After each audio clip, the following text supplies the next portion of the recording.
Good evening, Steve. Got some here. Brought in. It's just a normal soup. It's Rooster's Pride. What flavour soup's that, Steve? Oh, I know you brought that. And it's all a genuine article, and it's cock soup. Can I have a closer look at that? Maybe there's some more humour I can draw. What, you want a closer look at my cock soup? Just a cock soup. Let me just.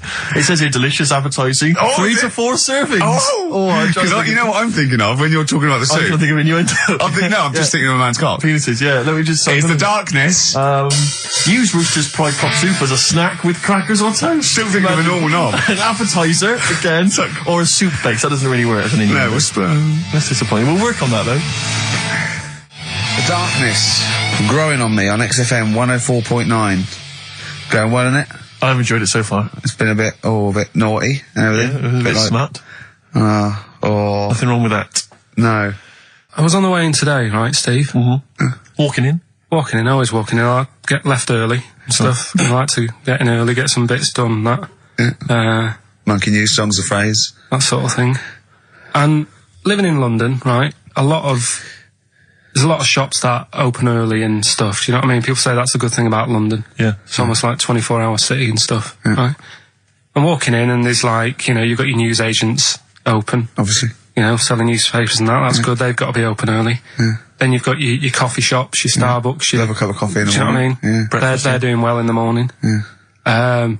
Then you see like the odd restaurant and you think, well, maybe they sort of got the doors open but they're preparing for lunch, so you think, fair enough. Yeah. I'll let that pass. Yeah. Carrying on walking down the road.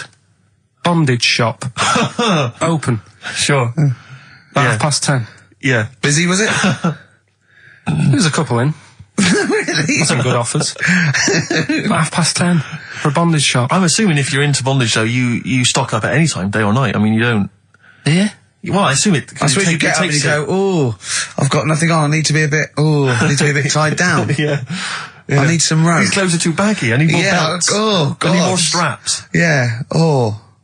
Get some rubber on my face. Weird, don't it? What were you doing in there? So, just having a browse. But, so a bit worried really, because the things that I've noticed this week like that's probably a little bit small. You've brought your soup in. I just found it out there. Sorry, yeah. It is Rooster's Pride, cock soup, noodle soup mix, chicken flavour.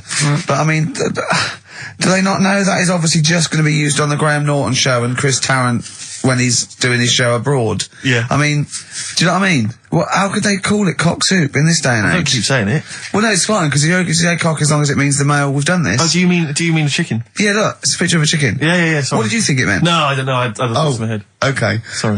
Yeah. But, there's something else that's a bit sort of... A bit blue? A little bit blue, but then it's real as well, do you know what I mean? Well, it's a problem. Excuses it. Go on. There's a programme. We could have said the cock soup if we'd made it up, but because it's real, it's fine. Yeah. We also couldn't have said the cock soup if we'd have meant a male penis. Thankfully, we don't. So. We mean a little chicken. You go on. This programme was on. It was Wednesday night, something. About this little lad. Yeah. Who was a fella and a woman. At the same time. What do you mean? Like a cartoon with a secret identity. By night. What do you mean? He had both by day a boy, by night a woman. He had it all. What'd you go? Sorry, wait. So he had male and female genitalia. Yeah. So what do you call someone that's born like that? Weird. Yeah. Now, what's the term for it? Go on. You know it. We've talked about it before. Aphrodite. Really? So close. Hermaphrodite. Yeah, hermaphrodite. Yeah.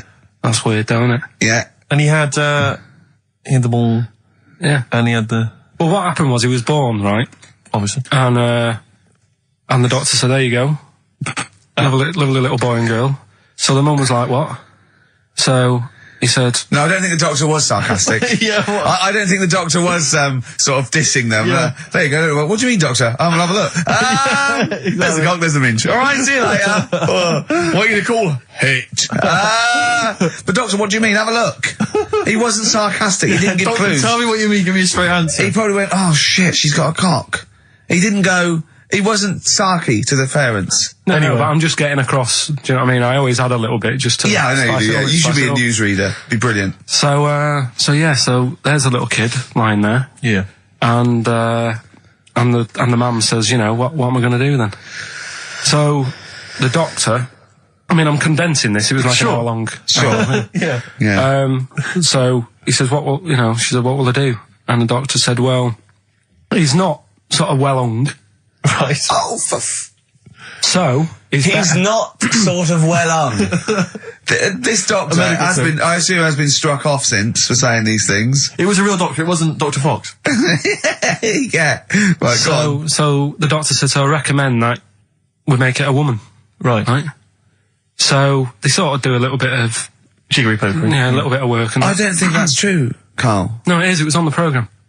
But I think they can tell really what they were meant to be from their chromosomes, can't they? They can tell whether they're X, Y, Y, or Yeah, X. not just, it's not It's very just- well hung. No, I Yeah. tell you what, because back then, when this was going Yeah, on, no, right, I'm just thinking they might not have had the doctors then thought if you had a kid, right, and you thought, it's a bit ugly, maybe it'll have a better life if it was a fella.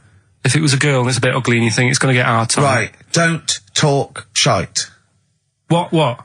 That a doctor would go, right, you've had a young girl, I'll tell you what, she's a pig, let's pop a cock on her. Don't No, talk I'm not saying, shite. I'm not saying that. What I'm saying is, say if you have like I say, a girl. I just think it's harder if a girl's ugly and Yeah. she's growing up. Yeah. She has a harder time. Yeah. Don't you agree with that? If Possibly, but you don't they change don't someone when change- they, don't- when, No, yeah. you don't change their gender No, because they're a I'm bit just of a saying minger. what I'm saying is the Elephant Man would have had a harder time if it was Elephant Woman. Is what I'm saying. But listen to me, listen. What the doctor was saying is, if you get a baby before it's 2, Yeah. back then they thought you could sort of say, well, instead of giving it a go-kart, give it dolls to play with. Right, back when? What are we talking about? The Middle Ages? We put a song on, come back to this. Yeah, it's Bruce Springsteen, Atlantic City. Bruce Springsteen, Atlantic City, on XFM 104.9. Okay, look, have another go, Carl. What were you saying? As an hermaphrodite, yeah, it was born both sets. The doctor said he's not well hung, let's lose that. Let's get rid of that. Let's make it a into a woman. girl. Okay. I'm with you so far, go on then. So, anyway, gets away with it a little bit in the early years. Right. Starts going to school, gets away with it a little bit, Sure. right? But then, do you know when you get to that age and your head goes all funny? Like when you're a teenager and you sort of, I don't know, your skull goes. Mine never did. What are you talking about? No. What That's do you sort mean of your head goes all teenage funny? years when you look a bit odd. Do you know what I mean? You go from being quite a good-looking person and then your body starts growing. At a different rate, so Yeah, you never know till 21 whether you're going to be a looker or not, or whether it's just. Yeah. I know. Right. Go on. Yeah, I'm still waiting. So, Your head grew outwards at exactly the same rate, didn't it? That's why it's Your spherical. head grew faster than your hair. He's got a lovely head of hair, but Exactly. just below the skull. Yeah. He's got a little afro in there, Yeah. but it just couldn't get through the follicles. It couldn't catch up the skull. Expanding. Oh, bless him. Oh, come on, Baldy. but the thing is, right, so you see these pictures of the lad stroke woman Yeah. who's trying to be a woman at the age of 14, 15. Yeah. She's got one of them big heads, Right. like a okay. lad. She starts having a hard time. She doesn't want to play with the mates, with the dolls and all that. She's more into go-karting and that sort of thing. Gets to an older age, Yeah. decides to go back. Is now sort of with a woman and having a life of a fella. But did did the doctor keep it for him in case he needed it? No, he's had one put on though. Has he? Where'd he get that from? Don't know, maybe that bondage shop. What do they do when they do that? Do they put on what do they do? Maybe someone could call in and tell us. If you're a woman, and you have a... Do you want to speak to someone who's got that information? Yeah, I do want to know. What do they If use you've got that it information, I don't want to talk to do them. they construct one? Do they construct it? From plasticine. Or do they whack on a dead one? What? What? Whack on a dead one? Yeah. What? What? That's not, it's not, what do you mean? No. When a woman has a knob put on Yeah. to have a sex change, where do they get it from? Is it constructed? Do they find like, I don't know. From a donor. A donut? From a donor. Oh, well, yeah. A donor? A What? donor, yeah. Yeah, but presumably it's like Maybe there's someone who wants after to they're become- dead. I mean, No, I thought maybe very there's- few people. It's not like giving someone a kidney and then sort of like celebrating maybe with if you're them. a guy and you want to become a woman, you've That's got one to true. spare. That's true. Yeah. Well, a swap. Yeah, just do a little swap, probably on the internet or something. Or Noel Edmonds What do you mean? on Swap Shop. He's not a man. No, but you could go. We got a fella here who got a lovely, nearly new, unused penis. Wants, Yeah, Keith Chegwin out in kind of Bognor Regis. wants a couple of tits and a fanny for that. So call in. It reminds me of the, do you remember the John Wayne Bobbitt story? Which Yeah. it's always seemed odd to me. I never really kind of got all the information. Do you remember that one, Karl, where the woman cut off her husband's penis because When he was sleeping? I think he was sleeping, and she drove off. I think he threw it woke in the up woods. quite quickly. That's so much better than the alarm clock, isn't it? Yeah. And she threw it off. She threw it out of the car window. into the woods, Yeah. and he went and found it. Yeah. But imagine if he'd got to the hospital and they'd sewn it back on, and he'd gone, that's bigger than I remember. I'm not sure this is mine. How many of you cut us where we dump all the knobs? We dump all the That's knobs where- out there. Yeah. That That was an extraordinary story. And then, bizarrely, he became a porn star. Yeah. Yeah. Very strange life that man's had. Well, it is a bit of a shock to the system, isn't it? Oh, cutting your knob off. I know. Do you remember that French bloke, the performance artist of about 1910? Do you remember him? No. He, as a performance art, he cut in a theatre, he cut his knob off to a crowd of people. Now, What? That's only a one-night trick, though, isn't it? Exactly. But what if there had been a bang outside? They went encore. He went, what? Yeah, or they looked outside because a car backfired. He Yeah. went, did you see that? I go, what? I go, just cut my... Did you? Yeah. Think of that. Sacre bleu. I know. French are funny, aren't they? Cutting your knob off for your art. Weird, isn't it? Longview. Further on XFM 104.9. As we're having so much fun with penises, Yeah. I thought perhaps I should just mention... That's a slogan. We should just mention this story, briefly. It's in the paper today. A Russian is selling what he claims is Hitler's mummified penis for £12,000. Yeah. Ivan Zadurprov says his ex-Red Army soldier dad hacked it off as a souvenir after storming the tyrant's Berlin bunker after his suicide in 1945. Yeah. Not. You Why convinced? did he wait till now? Yeah. He's found out that. That might get a bit of £12,000. £12,000. Which doesn't seem a great deal. Doesn't seem a great deal of money, really. Well, it's useless, isn't it? True. You're not going to be able to use it. It's not going to be able to. It's not going to be a donor. Imagine that if you walked round. Yeah. You'll never... Making love to a girl, you'll never believe who this is. Yeah. You never believe who's doing you, love. Exactly. This is going to freak you out. This is, just relax. Exactly. Okay, sit down now. Was I that got a all right? little surprise for It was you. brilliant, yeah, so you enjoyed it. Yeah. Right, are Did you you a notice- fan of the Third Reich? Exactly. Well, no, awful racist. Okay, let's go a different tack. Yeah. You did like the sex. I love the sex. Okay, then. Yeah, it's not going to be Hitler's knob, is it? But I like the idea that, I mean, you're in the Red Army. Yeah. You've just stormed Berlin. Yeah. 1945. You crash into the bunker. You've gone through terrible. Terrible. How you've lost 20 million comrades. Unbelievable. Oppression Been everywhere. going on for years. You're in there, you see the man. Here he is, he's dead. He's dead. The figurehead and leader of one of the most despicable, You turn to your friends, there's a tear in your eye. Yeah. And your immediate thought is, I ought to chop off his todger. Yeah. Yeah. Well, no, I said Bagsy. I said Bagsy is Winkle. I said Bagsy is Winkle outside. Whoever it was. Yeah, I didn't know it was going to be Hitler. Brilliant. It's just, I can't, it just doesn't make sense. It's ludicrous. It's ludicrous. And I don't know how is he expecting to prove this? Because I want some proof. Well, I think that's why he said that. He probably started off with, I've got Hitler's face. And they went, brilliant. Oh, let's have a look at it. What do you mean let's have a look? Well, just check his Hitler's face, because obviously I know what he looks like. Oh, yeah. No, it's not. Yeah, you know what no, it's not his face. What wouldn't you know what it looked like? Well, I mean, no one's ever seen his genitals. That's what I've got. Yeah. I've got his. It's got a little swastika on it. Is that proof, is it? Yeah, little Have you got tattoo. his ball? Well, no, the Albert Hall's got one, his mother's got the other, so I don't know. See, the Albert Hall, I would have thought, would probably be paying that £12,000 because apparently they've already got his ball. Yeah, they got one of his balls. They got one of his balls in the Albert Hall. His mother's got the other. Yeah. But if they got the todger If they can track down the one his mother's got, they would have a complete set of Hitler's. I'm just hoping it doesn't fall into the hands of some kind of crazed genetic scientist. What, I could clone it from his knob? Clone Hitler. Back to, I don't even want to think about the future if that's the sort of way we're going. Exactly. If that's the sort of way we're going, Karl, I'd rather not know about it. What do you make of it, Karl? Weird, isn't it? It is weird. I mean, I don't want to go on for this too long. We've probably got about a minute left for the first half hour, and I reckon should can this sort of... What, 30 minutes of genital talk? But That's enough just on a quickly, Saturday afternoon? there's one in a museum, I think it's like that London Museum. What? One what? Well, do you know like how people are buying weird stuff and that to put in museums? Yeah. There's this device that, I mean, think about it, years and years ago they used to torture people, didn't they? Yeah. Really badly. Mm. And the device Yeah, that there's, they've got... there's no real good torture, but go on, I see your point. Yeah, but this device, right, think about it, you've done something really bad years ago. Yeah. Right, and you're thinking, oh, what are they going to do? Do you know what I mean? Could do anything here, it could be the end for me. The device they've got is this thing that you put on your bits, as a fella, and it's sort of metal, so it means you can't sort of, you know, get excited. It puts a stop to you, sort of... That wasn't a torture device. I think it was a Victorian thing to stop adolescent boys wanking. They used to have things like wrist things as well with like spikes on them. It's not a torture device. Isn't that? Well, not really. It's, imagine that being captured by No, I was right, gonna you're say, never I was going to get gonna hard say. on again. Alright. Not really a torture device, is it? And there wasn't that many nice looking women wandering about anyway back then, was there? You didn't get excited about stuff. What are you talking about? Well, they filthy, they stunk and everything back then. Right, we've covered that.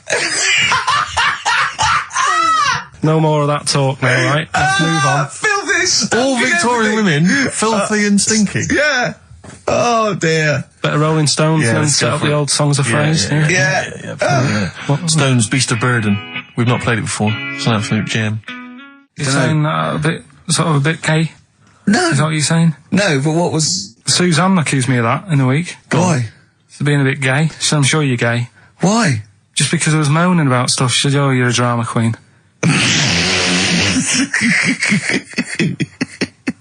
Right, well that's What were you moaning about? Not having enough gay sex? no. She didn't have a knob. Yeah. It's going, oh, why don't you get yourself a nice little knob? Yeah. I mean, can I call you Frank, please? Could you wear this false beard? Yeah. It's just, well, we'll talk about it later. It was about the Seven Wonders. I just wasn't that impressed. He wasn't impressed by it. He said, well, we'd say that, yeah. Well, we got a top show coming up, haven't we? But if you are a little bit, kind of, just a little bit sexually, you know, don't be afraid to let it out. I mean, if you want us to relieve you of it. I'll tell you what. Let's have a little bit of Maggie May by Rod. It's some Can't we beautiful play day. Killing a Georgie? That's your favourite song, isn't it?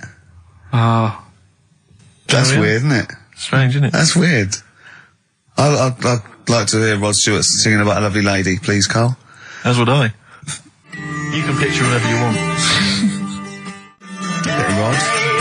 Maggie May on XFM 104.9. On Ricky Gervais with me, Steve Merchant and Karl Pilkington. Steve. Well, I've only just read about this, and I don't know anything about it. This naked rambler, Steve Goff. Yeah. Is he doing some kind of, he's doing a walk from Land's End to John O'Groats? Is he completely nude? Yeah, he's been arrested 10 times on the way, apparently. Right. It says here that Nora Goff, his mum, she's in her 70s, she's begged her son not to walk naked from Land's End to John O'Groats. She said, I don't know where he gets this from. Certainly not me. I am and have always been quite conservative. He would never have been allowed to walk around the house without covering himself up. I wouldn't go as far as to say I'm ashamed of him, but I do not approve of what he is doing. Having said that, it's good to see him on the telly. yeah, it must be. It's not about anything, it's lovely. It's not embarrassing until they're famous with Exactly. it, however embarrassing it is. But I can't believe my son's a serial killer. Nice to see him on the telly. he looks like one. He's not, obviously. Yeah. You know, I mean, What is he doing? I don't Steve understand. wouldn't say he was, and he's not. He's just a rambler. But he's there, right? What's his motivation? He's just walking to, I don't know, it's just a nudist, I suppose. Right. And there's a picture in there, and Karl looked at it and he went, oh, what's the point of that? He went, well, look at him. He's got shoes and socks on. He's got a rucksack on. He's got a hat on. He's not nude. He's just got his knob out. Yeah. But he's got a full beard, thinking, oh, I want to hide some skin. Whereas this little chap needs the air. I'll pop him out all the time I can. Oh, they really annoy me. Because it's in the supplement today as well, with the Mirror, right? And they've done a bit about nudists and that. Yeah. Again. Same problems all the time. Go on. There's like an old fella sat there, just How do you know he's old? well, Why are you looking, Karl? Yeah. Looking at his face, aren't you, presumably? yeah, I'm just saying he's old and he's sat there smoking a pipe, Sure. with his sandals on. They're quite normal, just with his knob out. But look, They always make the same mistake. It's got a little white deck chair. Yeah. If you're nudist, don't go for white. Why? Just sitting on that, getting a bit clammy and stuff. White, don't go for white. Go for darker colours. I don't know what he's talking about. So do I, but I love it. I love the fact that he's just got loads of pictures of naked men. Yeah. Walking around with loads of pictures I'm of just naked saying, a dirty arse on that. I think we've discussed the news before. I don't understand the impulse at all. I do find it bizarre. I mean, there's a picture there of 3 men nude in a pub. Yeah. Just having a chat. Yeah. Just on the chat. Oh, look at Karl carrying But around what's those pictures. I mean, okay, fair enough, walking around outside, but indoors? In a pub? Nude? Well, it must be a nudist Pop on a pair pub. of shorts. That must be a nudist holiday, I assume. As opposed to, like, the local. There is, though, isn't there? There was a thing in Bazaar magazine the other week where there was a picture of some people. They've got an airline of their own now. What, nudists? Nudes. Nude airline? So you can get on there. And your holiday starts as soon as you get on. Sure. And, but what's the point? Well, I'd be worried just about banging against things. You know. So to speak. Yeah, my shoes and things. Or spilling when the waitress comes along. The air hostess, might she spill hot coffee? Yeah, it's a good point. Would she have to be nude? Would the stewardesses have to be nude? I don't know. But that bit as well, where they walk down the aisle and they have to check if you've buckled up. Yeah. She's like, excuse me, miss, can you just... And over 50s, it's always over 50s. Right, yeah. So it'd be an old woman on the plane. Yeah, yeah. It'd be like, can you just lift your left hip up so I can see the belt? Yeah. Yeah. Oh, God! Yeah. Oh, Imagine if you've got to go into the crash position. Oh, God, yeah. You know? The last thing you see is your John Thomas. John Thomas. As you go crashing into a mountain. Terrifying. And then what if you've got to abandon ship? I know. Well, how would they explain that? Yeah. Go onto an island. Exactly. All right. Or being picked up by, a passing ship. Yeah. Karl, you notice they also play volleyball a lot, don't they? Yeah, I mean, you've always mentioned that, but I thought you were joking, but they love it. Yeah. They said that's what they do. They get to this special holiday That camp. can only be... Either they got the idea from sort of like Carry On Camping or Benny Hill, or they actually like it jiggling around as much as possible. Yeah. But is that safe? Well, I assume so. You play volleyball with trousers on, don't you? I wouldn't have thought... Yeah, but there's a bit of support there. I mean, I was watching athletics, right, the other week. Yeah. Right? And I was watching it because there's a lad who I went to school with. He's, like, winning gold medals and everything now in the Olympics and stuff, right? So I was looking out for him. Now, if you went to school with him, I'm assuming he's got 3 legs or something? No, he's normal. Just a regular guy? He used to push me on my go-kart, and so I feel like I was there from the start, training up a bit. Yeah.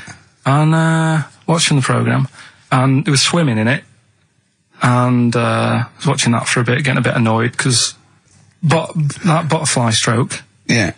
I don't know why they do that. No, nor do I. It's just hard work. It doesn't make you go any faster than, let's say, that stroke. The crawl. Yeah, don't do that. That stroke on radio doesn't work. The crawl, yeah. So I was watching that, thinking, that's annoying. Yeah. And then they got onto the running bit, and my mate's in this race. Yeah. Now, they do the side shot, don't they? So you can see who's in the lead. Sure. And then they do that front shot, where it's absolutely pointless. The only reason to do the front shot, I think, is to keep women interested. Because you can basically see his tackle going from left to right, being battered all over the place. Why were you looking?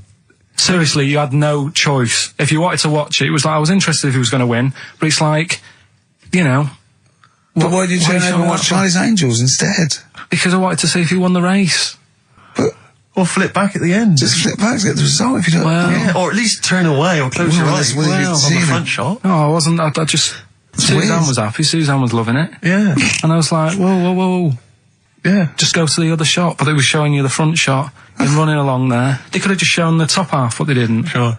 It was there. It's just heads moving along at 25 miles an hour.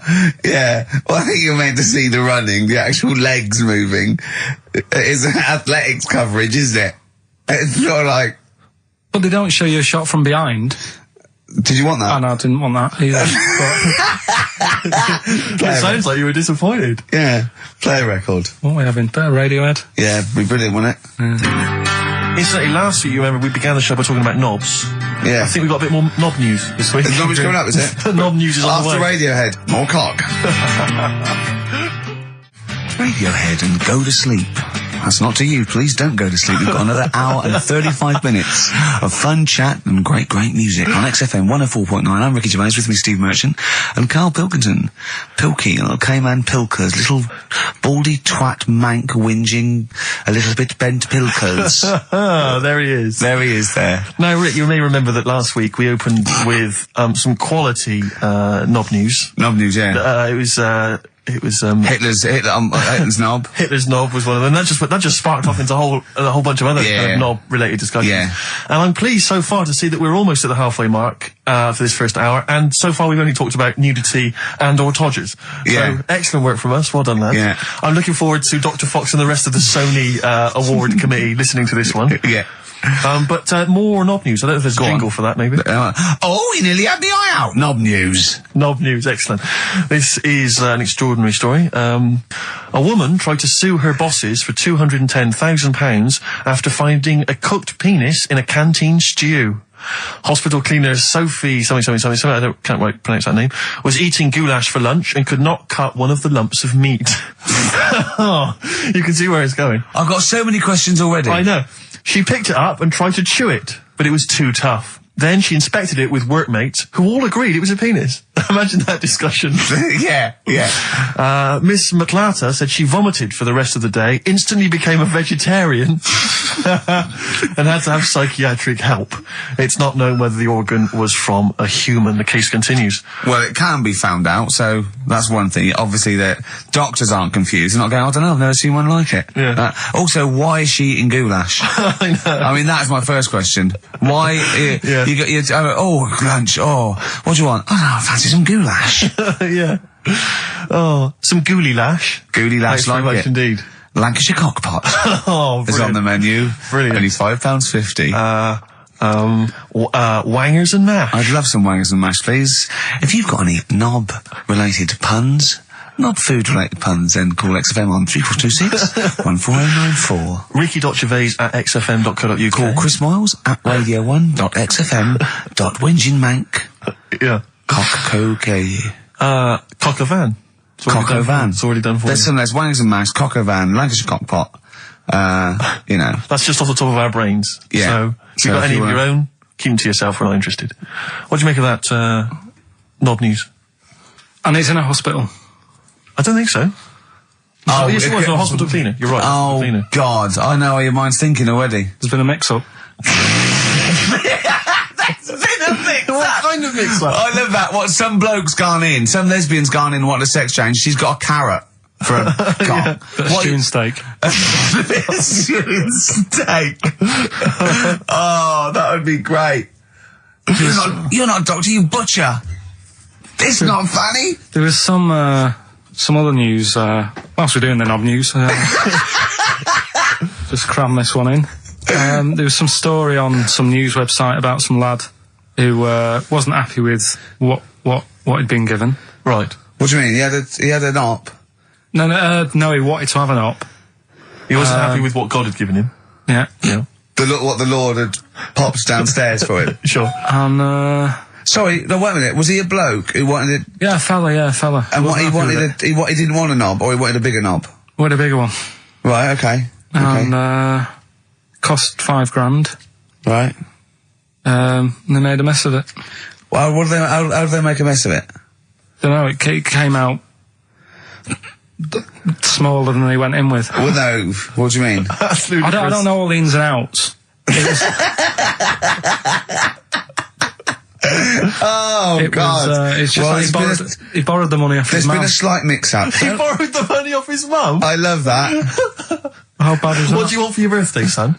Yeah. Interesting. Thanks, Mum, for asking. A couple of bits of news as well. Hello, Doctor. How did it go? Well, firstly, don't look under the bandages and don't have the goulash for lunch.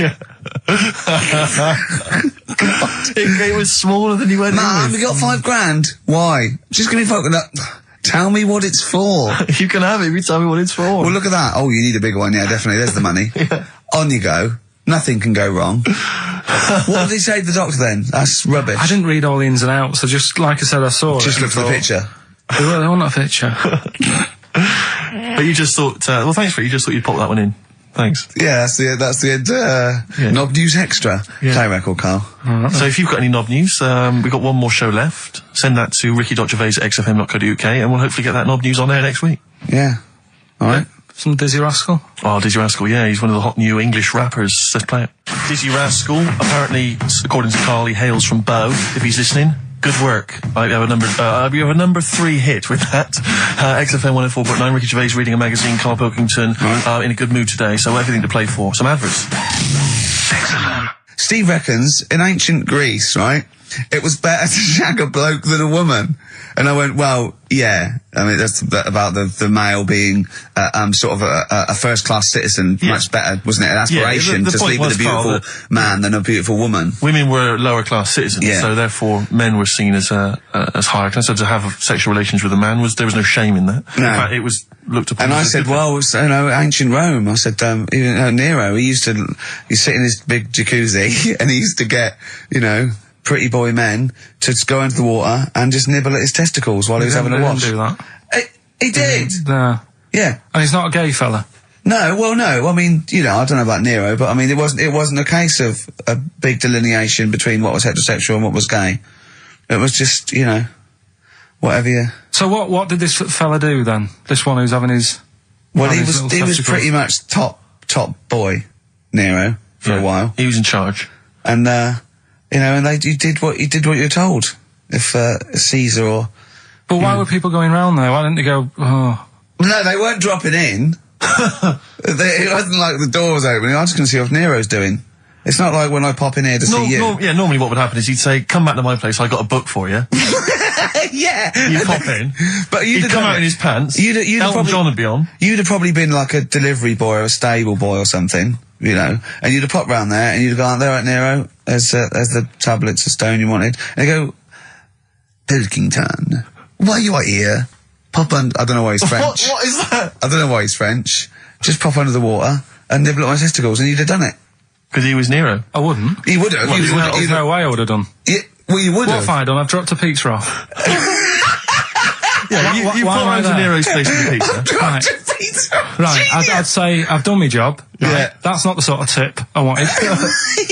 No, he'd have said, get the little baldy chap to nibble at my testicles, and you'd remember the water. I wouldn't have done it. No, Well, you wouldn't have me head on the wall. I wouldn't have done it. Can I just say this, Steve? Not only would you be nibbling at his testicles, you'd have been going mad. You'd have been noshing him just for extra. You'd have been doing everything he wanted. You'd have been going, he'd have gone, I didn't ask you to do that. You'd have been going mental. They'd have been chewing, slurping, smacking, poking. You'd have chopped, you'd have gnawed his packet off. You'd think you were eating Walker's crisps. There'd be bubbles, there'd be blood. Oh, it'd be horrible. The Beatles from the soundtrack to The Yellow Submarine, actually, and that's Hey Bulldog. On XFM 104.9, our last show, maybe. Me, Ricky, Steve, and little Karl. Alright, Karl? But that book, that wasn't a fake. It wasn't like just a ruse to get you back to show you me and dancing in my pants to Elton John. It's that. What was your girlfriend doing during that instantly? I think she was just getting on with sort of like packing up sort of boxes because we were moving. So I don't think. Well, she's seen it all before. Yeah. And the book was. Do you remember that book that I showed you? That it was a man's body, an owner's manual, and it's just like loads of stats. And there's one in there. Yeah, it's kind of like a Guinness Book of Records of men. Yeah, there's one section there. That was, sorry, hang on, it's not like Guinness Book of Records of men. That just sounds a little bit like you and I were sat around your house looking at a big book, picturing men. The big man book. The big man book. He is a big man, isn't he? Yeah. He should be on the front cover. Yeah, it was a book more about the kind of physical body and exactly, biology and social and, sex and all that sort of stuff. And, we didn't look at the sex. Which is where we got the knob news for today from. Right? This is true, right? I read that you'll have someone's eye out, knob news. Then you've got the jingle. Yeah. I read that the smallest ever functioning penis, right, was under 3/4 of an inch when erect. Extraordinary. That is bad luck, isn't it? And it's a micro penis, so it's perfectly scaled down. Just a little It's a little look at Karl's face. Well, couldn't the fella have said, look, right, I'm not happy about it, so don't print it. It's not the sort of press people want, is it? There wasn't a picture of him. It was anonymous. They didn't read the book and at work next day and go, look at this, Frank. What? Smallest ever penis, half an inch. He didn't go, it's me. He just went, yeah, loser. Yeah. You know what I mean? Anyway, let's have a shower. I'm alright. I'm alright. He must have had to have a little jod with a pair of tweezers. Yeah, presumably. Because you couldn't even get a fist. I mean, No. that is bad luck, isn't it? Was he a good-looking fella? What would you do, right, if he invited you round and said, right, and he was like the king, right, and he went, oh, Karl, can you just go in there and just nibble at it? And you've gone under the water, and you're just about to nibble at it, and you come up and you go, that's tiny. Would you be disappointed or relieved? Right, well, that wouldn't happen. No! Karl, I'm saying if it did, would you be disappointed? Would you go, oh, that, I can't even get, I don't know where to start with that? Or would you go, oh, thank God it's not a big one? You've got to remember that he's the emperor. So you've got to do what he says or he'll have you killed. What would you do? Would you go, oh, I lovely set of tackle, or, oh, it's not as big as I wanted, or would you secretly think, I'm glad it's not big because I didn't want to, because I'm not that guy? I'm not even gonna think about it, because I wouldn't do it. I know I wouldn't do it, even back then. Even back then? What do you mean? Even then, what? When was Nero at it? What? Well, the Roman Empire was sort of like 2000. Well, it stretched up for to years. about, yeah. So, it's a long time ago. Yeah, I wouldn't do it. You'd have to. I always remember, we're still doing Knob News? Yeah. Just, It's just Knob some News Extra. Knob News Extra, excellent. well, I didn't do that well at school and that, right? But we had biology. Mm-hmm. And I didn't take much of it in, but there was one day when it was about, Knob News and stuff. Sure. And it was all about how, blood, is what makes... Engorges. Yeah. The erectile tissue. Sure. Yeah, it was all about that. And, there's this girl in our class called Paula, right? We were sat there watching it, and she fainted. You just heard her go, oh! And she hit the floor, right? Because we were all sat on top of the desk watching this. Right, I wasn't that interested in that. No. I wasn't looking at it and that. But Paula, right, she fell over. And the funny thing was, right... What was it, a video? Yeah, a video of, like, this blood Yeah. doing the business to this fella's member, Sure. right? And she fell over, like, and everyone's like, oh, what's up with her? And the teacher was trying to, like, wake her up and give her water and that. And it was really weird, because then the nurse came in, and yet this video was still playing. And the nurse came in, what happened? Well, have you seen this? Yeah. And you could hear, like, then it was going on to, like, sex education on the video. It was all done from start to finish. What happens? And by the end, and she was still out cold by the time it got to, like, and then they had a baby. Yeah. Right? And that just reminded me of it. So it then. seems to me that was her sex education class. She fainted when the penis got erect, and when she woke up, a baby was born. That's probably what she thinks happens. She's wandering around now. And the whole class just missed out a bit because they saw if someone's she's ever face. with a bloke and he gets an erection, she just goes, oh, no, Well, that's it. She was a bit of a class tart, really. That's why everyone was like, what's up with her? Carl. No, but she was. Everyone was like, what's up with her? She's not seen it before. But just reminded me then. Weird. But anyway, yeah, so I wouldn't be loving it. Anyway, let's leave Nero aside. Yeah. The other thing in this, should we play a record and come back? Yeah. There's another interesting fact. There is some extraordinary facts in that. Yeah, well, more facts. We're running over. But it won't be knob news. There's be all different types of news. Right. Good show, though? Enjoying the last show? Yeah, it's alright, and, I hope it gets better because, Telegraph are listening today. The Telegraph, the paper? Yeah. Why are they? Why did you say that? Just, Jenny, the PR woman, said to me yesterday, she said, just, do some good topics and that, so you don't have to worry there. What they phoned up to say, hello, it's Telegraph here, we'll be listening tomorrow. I don't know what they're doing. Are they doing a review of it or something? I don't know. Why would they do that? There's no reason to. I'm a bit, why didn't you mention this earlier? So Telegraph have said, Why would they call up to say we'll be listening? It's a free country. Because they said they'll be listening, but also, can you make sure you record it? Because if we can't listen to it because of the pirate stations that are on at the weekend, because it affects our signal and stuff. Whoever's listening must listen and know there's a problem with pirates. And they said, can you... Well, they're probably just doing a feature about radio shows or something then. They're going to tear us to shreds. They're going to... I mean, listen to... seriously, the drivel we've talked today. I mean, what are they going to make of it? That's a broadsheet newspaper. I think I know what Monday's headline's going to be. I don't think it's going to be like, they're going to forget about the power cuts. It's not going to be about, the inquiry or terrorism or anything. It's going to be, no more to knob news. Yeah. It's going to... They're going to love that. I mean, seriously, I have a little bit of self-respect. And if I'd known a quality newspaper was going to be listening, I wouldn't have turned up today. Because I'm an award winner, and I'm a respected television writer, and I've, won awards, sort of classy. Don't worry though. And don't worry. What have we talked about? Knobs. We've had the worst quiz on radio. Yeah. We've had you trying to explain relativity. You didn't even understand what that word meant. You just mentioned there about sort of no knickers and that.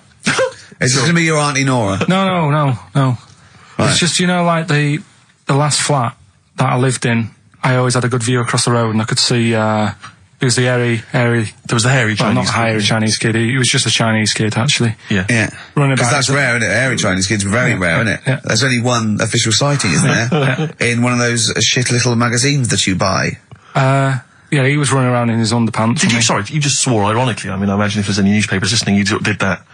Because he's sort of jokey and... Yeah, go on. Let's not swear. And there was the old woman who didn't move. She was just sat there reading a book all the time. Who we think possibly died and no one came round for weeks, But now I've moved, right? And it was quiet for a bit. I always look at what view I'm getting, right? Looked across and it was just sort of empty, sort of flats ready for people to move in and that, right? Anyway, people are in there now, right? And they've put all the furniture in, but I haven't put any curtains up. Oh. Right. So anyway, I'm sort of washing up, just having a look out the window. Yeah. Right. Girl sort of wandering about, knickers on. Right. With no knickers on. You mean naked? No knickers. Well, she had a bra on. Right. Okay. But, she's probably looking for a knickers. So I thought, and I don't know how long I was looking. No. Right. But anyway, she looks across. Oh God. I think she spotted me. Yeah. I think, oh God. I felt really bad. Yeah. I said to Suzanne... Sorry, is this some sort of Peeping Tom confession while the Telegraph are listening? I've no idea. Well, it's not... That's the thing, though. Peepington. If I was peeping, she was peeping as well, because she was looking over. Works both ways, doesn't it? Yeah, but yeah, all she could see of you was your bald head. Yeah. No, but and your hands moving as you were washing up. And some white-looking substance rotting up. Particularly stubborn stain on this glass. Yeah. Oh, God. Imagine that. Imagine if she looked across. I'm assuming your sink is lower than the window. But didn't she just cover up or something? Or she looked back and go, oh, you're looking at funny? Well, the thing I did... What? I thought, just sort of drop me boxer shorts. What? Well, Suzanne said, what are you doing? What are you talking about? What are you talking about? No, just so they can see me cheeks of me. What are you talking about? No, because I thought, if she thinks I'm walking about in the nude as well, then we've both got something out of it. Karl! This sounds like a bad excuse in court. I know. This is... Or the plot of a film on Channel 5. I mean, this is like the doctor who got done, right, for exposing himself to a patient and then painted that little thing that you look down their throat at pink. Yeah. And go, this is what they saw. Yeah. No, so sorry, you were looking at a woman dancing around naked, right? So the only thing you could do was immediately drop your boxer shorts. So she looked across, saw you fully clothed, saw you took your boxer shorts. No, she wouldn't have done, because it's sort of just the top half and the sink's at a side angle, so I was sort of looking out. So she wouldn't have seen your trousers then anyway? No, she did. I moved in front of the window more. So you then made you actually climbed in front of the window. Oh, this is amazing! So you climbed in front of the window to show off it wasn't your naked lower half. Susan said, what are you doing? I bet she did. What are you looking at? So I sent you in here to clean up. What are you doing? I'm just taking my trousers down, stand over the window. Why? Because there's a naked woman across the road. What do you think I'm doing, Suzanne? I'm exposing myself while looking at some free fame. Leave it. What's up with you, Suzanne? Leave it. Christ. Are we doing Rockbusters? Or Yeah. She sent you in there to read up on Einstein. She comes in and finds that. Oh, brilliant! Anyway. Wait a minute, A final question. What did the woman across the way... What happened? What was her I reaction? didn't look again. I just thought you've seen a bit of action as well. We're both happy. Let's leave it. Brilliant. So were you waddling around like a penguin with your trousers around your ankles? I just was walking about, and Suzanne said, "What are you doing?" I said, "I'll explain to you in a bit, but don't look out the window because then it's Excellent. obvious." Then he sees, she calls her husband to look at Karl going naked. He goes, "Oh, she's got a... Quick, Suzanne, get him out. There's only one with you can do. Get some more friends. They've gone one more."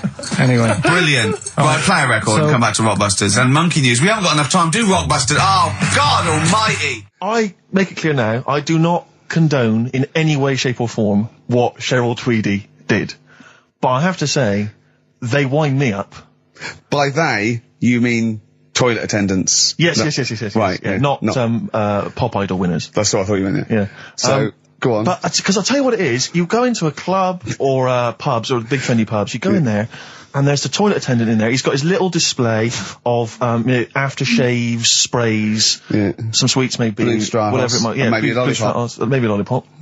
And all right, I don't know if I assume they're not employed by the club. I'm assuming the club's got we've got the DJ, we've got the bar staff. Wait a minute, we need a guy to irritate them. When the manager walks in, do they hide? Well, this is it. I don't know if it's a guy who's just like. Is it like busking? Yeah, he snuck in. Okay. He came in when it was free during happy hour. He's got a little carrier bag. Yeah. He snuck in the toilet. But the thing is, it's the fact that toilet attendants, fair enough. I mean, I'm happy if a toilet attendant sneaks in under cover of darkness, cleans it for me, and then shoots off. But it's when I have to see them there. I feel guilty because it's like, I maybe wash my hands, I'll forget he's there. He'll hand me a paper towel. Suddenly I've got to tip him like a quid or something. It annoys me because they're there. I wash my hands at all. I don't usually wash my hands. I sometimes don't even bother getting my knob out. I do it where I stand and change my trousers when I get home. Exactly. So it annoys me I have to go through this charade of getting it out, slushing out of it, shaking it dry, and then washing my hands. See, if he did any of those elements, I'd tip him a quid, yeah. Pop it out. But not to hand me a paper towel and get it myself. And it's this guilt, and sometimes I'll hold it in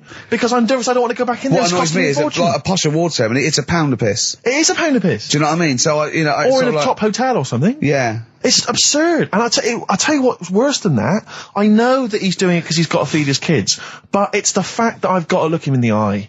You know, it's like he's humanised. You know, if he was only dehumanised, Rick. Yeah. If I could see him and I didn't think he was a human being, I wouldn't feel guilty. If he could sort of hide under the urinal, perhaps, or if he could hide underneath the sink. Like thing from the Adams, like he just puts out, he just pop a hand out, doesn't say anything, just hands me the paper so you don't even see, like, hand go, and then I'd put a pound in, I'd take the thing, put a pound in, nick a lollipop and run away.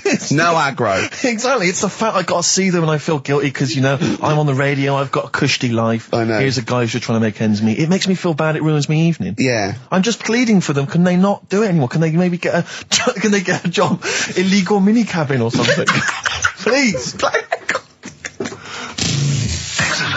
It's 10 past, isn't it? We haven't done a little bit of knob news.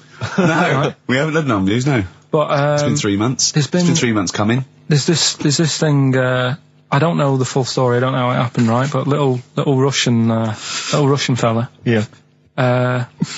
He was sort of having sort of emptying his bladder, right? And somehow electrocuted himself. Right. And sort of did a bit of damage. How did he smashed onto some live wires or something? Something like that.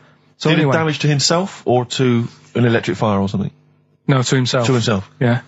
And so the doctor didn't slip and curling tongs went up his arse when he was pissed, because that's happened a lot. Yeah, we've all been there. We've all shoved the old curling tongs up the arse when having a piss. Right. So I can't even be bothered. No, go on, we're interested. We're interested. Come on, we're interested. Don't you can't be bothered. You get Mondays off. Do some work. Right, so anyway, the doctor says, it's not looking good, we'll have to take that off. What? I was like, Novectomy? Yeah. Really? But the funny thing is, right? Nothing funny about that. They've done, you're doing me head in. Just tell the story. Just doing me head in. Oh, you can chill out on Monday. I've only got 15 minutes, but I'm going to talk to you every Saturday. I'm going to get the money's worth out of this, because you get Mondays off. And I can't bear the fact someone getting away with something like that, because it's terrible. So you're going to stick this out, or you're going to have to work Mondays. So take it on the chin, right? Okay. Just finish the story. Yes. I command you. Just do it. Anyway, so he said, will you be able to sort me a little knob out? A prosthetic cock? Yeah. But they put him out for the operation. Yeah. He woke up. Yeah. right? And he's thinking, oh, thank God that's over and done with. Yeah. They've only grown it on his arm. What are you talking about? You twat. Shut the you're an idiot. What do you mean they've grown it on his arm? Apparently, like, that's the way they do it. Oh, yeah, but to then put it on, that wasn't a mistake. It wasn't doctor going, did it go there? Some bloke I didn't do a degree. Are you a real doctor? Yeah, yeah. No, but why put it there? Because it's got to grow, it's got a graft there, so they can control it. To skin tissue. But on your arm. Well, But they're going to your remove it back or- from the arm itself. What do you mean on the back? on your back. Somewhere, well, we can't wear a t-shirt. Yeah, but you could have ridiculous. a He's in hospital. But this way you can still have a little tug, can't he? But they'll leave it there for quite a bit. It's not, do you know what I mean? It's not going to be like, oh, it's just there for a few days. Yeah. It's there for a bit. That's not good, is it? So he's got a cock on his arm. Yeah, what's up with that? What do you mean, what's up with that? Well, I mean, you could say it's a thumb or something, couldn't he? Yeah. But they remove it. Be good And for attach hitching. it down wouldn't below later. If you had a knob instead of a thumb and you went hitchhiking, just tickle it, and they can see it like a mile down the road, couldn't they? Posting. Yeah. If I'd lost my knob, I'd go, oh, I'm not going to have all that stuff. Just whack a pair of tits on me. Do you know what I mean? I think, oh, I'll have just forget it. But why not just put it where it should be straight away instead of messing about? Where should it be straight away? You know. On the forehead. Listen, are we doing a competition? Let's play a tune. Come on, Karl, you can't be bothered. Right, Alright, okay, better we're going rainbow, to better scrap rainbow, this yeah? and you're going to work Mondays again. It's the best of. You've been voting in all week, sending your emails. So here's the clips that you wanted. Alright, so, here's the first bit. What's the best job you've ever had still, Karl? Talk like occupations. It is still Paper round. Is it still the paper round? Yeah. That's ridiculous. No, it was good though. If you look at it, like, you know, what I liked about it, you're your own boss. No, you're not. You're not your own boss. No, The guy who runs news the news agent agent. is your boss. Alright. But then once you get out and you've got your papers and that, you're on your Do own. what you want can as long think as you about deliver the stuff. papers exactly to the places he said you are in the time he said. Yeah. It's and I do. freedom, isn't it? Any jobs you wouldn't do? Go I've just thought of one that you wouldn't do on. with your sort of mild homophobia. Well, I'm not. Proctologist. What's that? Basically sticking your finger at other people's arses. Right, well, no, I wouldn't do that, no. Why have you got to do that? What do you mean, why have you got to do Well, that? why does anyone need that doing? Does they got to look if they've got an arseache or something? Which trainee doctor makes that their speciality? Do you know what I mean? That must be, right, we got a place for proctologists, and it's you, Meadows. You Yeah. came last. Oh, seriously, what? I'm not the arse doctor, am I? Yeah, you came last. Oh, I'm a bum GP. I can't yeah, believe it. yeah. You got to, oh, I can't believe this. Yeah. I remember, I was on I don't know if this is alright to talk about. I mean, it happened, so, you know, not worrying It's about all right it. to talk about. Everything's all right to talk about. But I was on the train, right, coming from Manchester back to London, right? Yeah. And got on it. It was like a Friday night, and it was heaving, you know, like the last train is and all that, and absolutely chocker. Right? Yeah. So I'm walking through the carriages, thinking, oh, is there any seats anyway? Anyway, everyone's like, it's heaving, right? It's people stood up in the doorways. You can't get in the toilet and all that. There's not going to be any chair knocking about.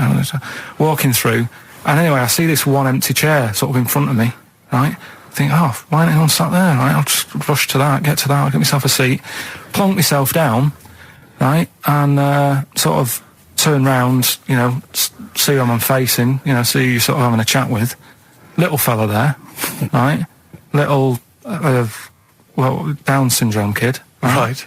Sat there, and he goes, all right. And I thought, oh, right, not bad, but do you know what I mean? They're always talking, aren't they? You ask a lot of questions. Right, so I was like, oh, here we go, 2.5 hours. And I couldn't get up because the thing is, that's obvious. Sure. Right? So that's like mean. I'd never want to be mean, do you know what I mean? No. At the end of the day. So anyway, so I think I know, I'll go to sleep. Clever. Right, so I shut my eyes, and he leaves me alone and that. So then, my phone goes, and I think, right, what do I do? Do I ignore it? Or do I open my eyes and see what it is? Anyway, I open my eyes, it's Ricky calling about something. About nothing, probably, actually, thinking about it. Wasn't even worth answering, right? So anyway, but I'm awake then, aren't I? So he's like, hello? And I'm like, all right, mate. And he says, you're muscly. You're right. And I said, yeah. And he goes, why? So I said, no, just am. It's, again, stressing me out, because I was thinking, why am I muscly? I don't go to the gym. And, I'm not muscly, I'm in good shape and that. Well. So then, he wants an arm wrestle. On a crammed train from Manchester, so I've got another hour and a half of this. When you talk back, he'd soon have got up and left. If you'd have started asking him questions, he'd have got up and left with the drivel you come out with. So anyway, do you know when you're under pressure, you're thinking, well, he's said that I'm muscly, right? So do I do it or not? And there's people watching, not joining in, not sort of having a laugh and that with me, just like watching but pretending they're not. Oh, and I'm God. at one of those table seats, and he kept saying, come on, I want to arm wrestle. So, and he was getting loud, and I thought, I best just have an arm wrestle. What do you mean? I best just have an arm wrestle? Well, what do you mean? Get it over and done with. I had to... if he's going to keep asking, I had another hour and a half on the train. Oh, God. So anyway... Oh, my God. I'm thinking who won. Well, I'm thinking, were people putting bets on? How was it working? It was stopped, and just as well, really. What do you mean it was stopped? How violent was it getting? No. He was winning. I was struggling a bit, right? Yeah. And he was really taking my arm down, and then he sort of let go and started laughing. And I thought, thank God he let go, because I would have made, you know what I mean? If I lost that, everyone's in the train looking, and all the rest of it. I never felt it suddenly serious to him. He's got to win this. Anyway, Pilkington. But then he just, then we were chatting about favourite food and that. He likes sausages. And I said, he said, do you like sausages? I said, yeah, they're alright. I like a bit of Chinese and that as well. And he was saying, I can't have Chinese. Not allowed Chinese. Why? Dunno, he just said, it's not allowed to have it. But yeah, I had a good long chat about stuff and that, but... So you enjoyed it in the end? In the end, it was all right. Yeah, it's just. What do you expect? Okay. No, but it's that thing, isn't it? It's whenever you're faced with something different, it's always awkward, isn't it? And that's the thing. You're talking about him now, are you? And I think I did all right, because everyone else was ignoring him, but I probably made his day pretty good. Yeah. We were a nice bloke. I like the idea that newlywed couple are probably thinking that's going to be a similar journey down to Cornwall. Karl Pilkington in the chair now. The talked about, the acclaimed educating Ricky. Right. Well, just in case anyone's new, doesn't normally listen. Yeah. Basically, I'm educating Ricky. Yeah. Do a bit of research in a week, find stuff, news, history, anything that's interesting. 3 stories. I give them a nice little headline. You take your pick. Yeah. Between now and 3, you're going to learn 3 things. Yeah? Yeah. So, the headlines are, I'll be no buying one of them. Give us that again. I'll be no buying one of them. Nice, okay. Yeah. We've also got, hippopotamus news. Okay. Okay. And, can you believe it? Can you believe it? Well, I'm going to go with hippopotamus news. Hippopotamus news. Right, well, this one, it's... I'm not going to take the credit here. I heard Christian talking about this on breakfast, right? Because it's a good story that happened. Basically, I don't know if I told you about it last week when we were having our spaghetti. But, I think you did. Right, I know what it is. I know what this is. Okay, I've not heard this. Right, there's a little midget. Right, there's a circus. I'm loving it already. Circus going on somewhere. I think it was in America. Yeah. And is that present day or old times? I'm talking like in the last 3 weeks. Okay. Right, little midget. Circus, really packed out show. People are loving it. Right, Steve, you'll ask the same question I did. I know. So there's a little midget jumping up and down on a trampoline. That's what a circus is. Right. I pay good money to see it. So everyone's clapping, and he's getting carried away. Because he can't believe they're loving it. I didn't know they'd like a little person on a trampoline, but they love me. But you know what it's like when, if there's a crowd of people sort of encouraging you to sort of go higher and stuff. Yeah. And I'm sure he knew it was getting out of hand. But he was jumping and he was coming down, they're all going higher, and he's going really high in the air, right? So he's doing this, crowd are clapping. There's a hippo, right, just sat next to the trampoline, getting ready to come on and do his act. Oh, right, I thought he was in the audience. It's Hippo getting ready to do his act, Steve. So He's a ventriloquist. What do you mean he's sitting by the trampoline waiting to do his act? Because why does he sit in the dressing room and they go, 5 minutes, Mr. Mus, 5 minutes, Mr. Mus. So anyway, right? So the Hippo's there. He's getting annoyed, is he? Because the midget's He's going, how can I follow this? This is really annoying. They're going to be, no. So he's thinking, he's already done the trampoline, my pogo stick out, he's never going to work. Yeah, go on. So there's a Hippo waiting. See, it's a great story, and I just know he embellishes it or it gets slightly wrong. Go on. So there's a midget jumping up and down. The Hippo's getting annoyed. The crowd are going mad. The midget's loving it. Can't believe his luck. Although you think he probably knows he's dicing with danger. Yeah. So next thing you know, they're all saying higher. He gives it one big, heavy sort of landing on the trampoline. Goes really high, but goes off at a funny angle. Oh, hypotenuse. Okay. Yeah. And sort of flies up. Hypotenuse! Sure. Flies off at a funny angle. Oh, dear. Hippo's there, swallows him whole. Crowd are clapping, thinking that's why the Hippo was waiting there. Rubbish. Rubbish. It's not rubbish though. But no, maybe there was an accident in a circus with a midget and a hippo, but at no point was this hippo waiting to go on going, come on. The midget flew off at hypotenuse and landed in the hippo's mouth and was swallowed whole. This is what you embellish it. That is great. And what's that? I have to say though, Rick, when I heard midget, trampoline, hippopotamus, I was thinking accident waiting to happen. Yeah. So... Yeah, maybe. I mean, it is that you should never put those three together. Never. It's a recipe for disaster. Everyone knows that. Midget, trampoline, hippopotamus. Are you mental? You're asking for trouble. Well, you know when he told me it, he said, and the midget, he didn't mention the hippopotamus, and he said the midget went on, and soon he fell off, and the hippo ate him. And I said, sorry, what was the hippo doing there? He went, it's a circus. I've never heard of a circus having a hippo. What do hippos do? What can they do? You can't train them, can you? What do you? Aren't they very deadly? They're huge, aren't they? You can't have a hippo in a circus. Are you sure? You're not thinking of Zippo. He's neither clown. Yeah. No, and it wasn't some sort of where Zippo was eating a midget and it's some sort of horrible sexual act. No, it was definitely, I heard it on breakfast, right? Okay, sorry. No, it's definitely fact. Yeah, okay, right, truth. okay, good. XFM 104.9, we're not here. It is a bit like being Dennis Norden, playing some great moments from the show. I was just imagining Dennis Norden one day, sort of just like waking up out of his stupor. He's doing this, and he'd go into the producer and go, I've just seen a couple of my programmes. I just saw It'll Be Right on the Night 18. It's shit. It is terrible. Why didn't someone tell me?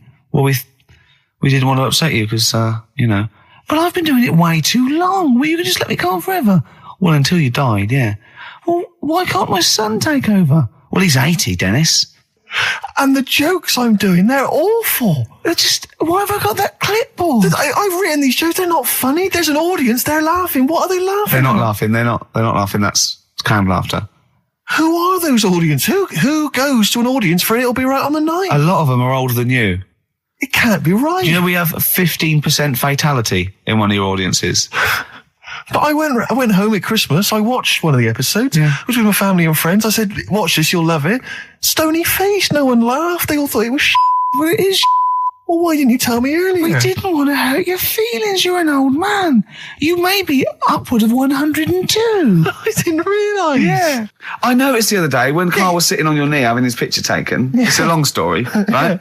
He's got a completely spherical head. It's slightly too small. I'm not being funny because, I'm not perfect. But he's got a completely spherical little head. He looks a little bit like a baby hamburger. You know hamburger off McDonald's? Sure. He looks like a little baby hamburger. And it's sort of quite put upon. Suzanne thinks a lot like that thing in that Dulux advert. Do you know when the woman pulls the head off that? That little plasticine morph type and then they make a new head for it. And it's like a little head. Really? And that's your girlfriend saying it. I know. I'm getting excited now because we've had loads of calls and emails, not only backing me up, but going a little bit further. Apparently, Johnny Mango called in again. He's become our sort of official researcher on this show. There is evidence that Queen Victoria in Balmoral, with a young house guest, Winston Churchill, used to consume cocaine-filled lozenges. So there you go. Also, MDMA was a precursor of sort of ecstasy, a derivative, and that was big in the day, giving soldiers, a little pick-me-up. So it's not so mad, is it? It sort of makes sense because he was into his speeches and that, and they say that coke gives you sort of, the balls to stand up and say like. Not that that's a good thing. And no, it's not. No, definitely not. No, right? But apparently it makes you confident, doesn't it? So you can stand up and say, we're going to fight them on the beaches, yeah, and all that, and sound like you mean it. It's exactly, yeah. When he was sort of like, a little bit pissed up with his cigar on, coked off his tits, he wanted to fight. He didn't care where it was. He'd fight on a beach. He didn't care. He didn't care if he got sand in his new trainers. Exactly. He was boozed up. Yeah. You want to fight? Yeah. That's why he was coming hard. He was very much. You got to think of him as the Liam Gallagher of his day. Yeah. Oh dear. Bad. Are we allowed to talk about this? I mean, I don't mean in terms of referencing drugs, but are we allowed to? Is this like libelous to Winston Churchill? One, you can't libel the dead. Yeah, but two, is that only in America? I'm asking, and we're not saying. Two, I think you'd probably going to also a fair comment. Three, we say we were joking. Yeah. 4, it's a satire. Yeah. 5, we love him. 5, we're not condoning drugs in any way. 6, this is Dermot O'Leary's show. I didn't have a go at him anyway. I said he's all right. If there's any law against Rasputin, we might be in trouble. Law against Rasputin. You did willfully Rasputin. Yeah. All over the airwaves. You did slag off Russia's greatest love machine. Yeah. You didn't shoot him till he was dead, did you? Oh, put some poison into his I'll tell you this, wine. if there's any other historical questions that people want answered, then we're the men. Because really, with the three of us, our knowledge of the fact that the Hindenburg was filled with helium. Yeah. The kind of coke habits and various drug habits of Britain's most famous political leader. Yeah. We've got the answers to all of it. Einstein. Go on. I found out in the week that he didn't talk till he was 6. See, it's all these people who are weird. Churchill couldn't read, could he, till he was about 8 or 9? Really? Yeah. So there you go. He got a D in history apparently, GCSE. Just one better. And the story, it's all sort of how he's being pushed about by his Again, that's not literally. By his wife, she's wheeling him about. What do you mean? She's wheeling him about. They go to a party. Everyone sort of looks round and looks at him. What makes you think that he's in a wheelchair? What's the clues? What's the words? There's loads of little things. There's like I say, something about his wife walking around with me and all that. Well, of course she is. She's pushing him about. But walking around. If someone said, "Oh, she was walking around with me," I'd think they were both walking round. There's a few. But that's not. There must be another. There must be a reason why you suddenly thought that fella's in a wheelchair. Right. My wife's walking around with me. Put on your makeup, and I feel all right. No, and she's always saying, "Do you feel all right?" And that she's always asking him how he is. Yeah, but she's just listen. Let me play it, right? And try and picture the scene, right? But now I'm only thinking of a little fella in a wheelchair. We'll have a listen to it, and just everything that's been said. Okay. Understand why I'm thinking what I'm thinking. No, never. Right, you ready? Yeah. No clue yet. Yeah. He's just sat there watching, probably. No. There's no. Wait until he's done. Yeah, no clue. Okay. No, that's all right. Well, that's just a woman getting ready, and he's fine. Yeah, he's just sat there, and he's got a great pair of legs. Right, well, he's sat there in the wheelchair watching. No, it's not in a wheelchair. Listen. Right. Yeah. Everybody looks at him. No, her. He's saying she turns heads. Walking around with him. Yeah, walking around with me. We're both walking around. Are you all right? Yeah, nice thing to say. He's all right. Huh? Yeah, he is all right because he's got a great pair of legs. Right, he might not have any legs in that, but he's happy. He has got legs. Right. He has got legs. I don't know why you think he's in a wheelchair. There's no clue whatsoever. It seems to be based solely on, do you feel all right? Yeah. Which she's just saying that because they're together at a party. Maybe he doesn't know anyone else there. Leg. Right? Just hang on. So he can't drive. Because he's drunk, probably. Oh, he's had is a he great though, is time. He's been dancing. Puts him to bed. Because he's drunk. Wow, is he though? He's turned out the light.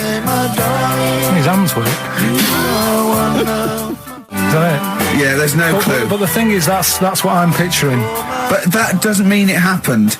You picture people that are half man, half moth. It doesn't mean it's possible. Do you know what I mean, Karl? What you think is usually not true. Suzanne is totally right. There is no reason. I have never, ever thought that Eric Clapton was singing about a little fella in a wheelchair. And the one clue in that, was two, isn't there? Are you alright? Oh, let me say that, little cripple. Right, and, I'll give her the car keys. Oh, well, why is she driving? He ain't got any legs. Pushing him around and that. No, pushing him around. So he'll do one more next week then. Good to hear that again, isn't it, Steve? Oh, fantastic. Waiting on a Friend by the Rolling Stones. Yeah? Go on then, Karl. On XFM 104.9, Ricky Gervais, Steve Merchant, Karl Pilkington. Go on. Right, this one. Remember Blockbusters? Uh-huh. Right, this one is good, and we'll do this one. Rockbusters. And remember how Bob Holness used to give you a letter? Yeah. And it'd give you a question, and the answer to that question is that letter. Yes. Right, well, it works like that. So if I said to you, we'll test it out on you, Steve, right? Right, welcome to the show and that. Hello. Let's play, right? And I say, right, your first one is W. Mm-hmm. And the cryptic clue, because it's done like crosswords. Okay. So not quite like Blockbusters. Well, this young man prepared for his death. And it's a W, so the answer. And it's not always going to be like our sort of music, it can be any sort of music that's out there. So the W is the name of the answer. I understand that, but is the answer always the band name, or is it? Yeah. It's always the band name, is it, or the artist? Yeah. And so would the W be the surname, or would you have both the initials if it was someone's name? Would Elvis Presley be EP? Don't get annoyed, no. Karl. These are questions that I knew would be asked. I know because he tested it on me. So you've got to tell them. We What's need the to know point? the rules. If it was Elvis, I'd probably do E. No. Give him the answer. Give him the Right, answer. did you hear the clue? No, give me the clue again then. So the letter is It is a W. cryptic clue. It's The clue's W. fine. Listen, but and the go on. clue is, this young man prepared for his death. This young man prepared for his death. Yeah. This young man prepared for his death. And it's a W. And it's his first name. That's what he needs Well, to see, know. that's the, yeah. Yeah, but I don't... Well, shouldn't we have the initials? Wouldn't that make it easier? I mean, Yeah, wouldn't- but they didn't do that on Blockbusters. It just had one letter. They did if it was if The gold one they often had us for 3 or 4 Did they? letters, yeah. but it was normally just one word. It wouldn't have been a name or something. All right, then. W. Y. W-Y. Will Young. Excellent. I Right, didn't so understand it. What was this the young clue? man... Prepared for this young man.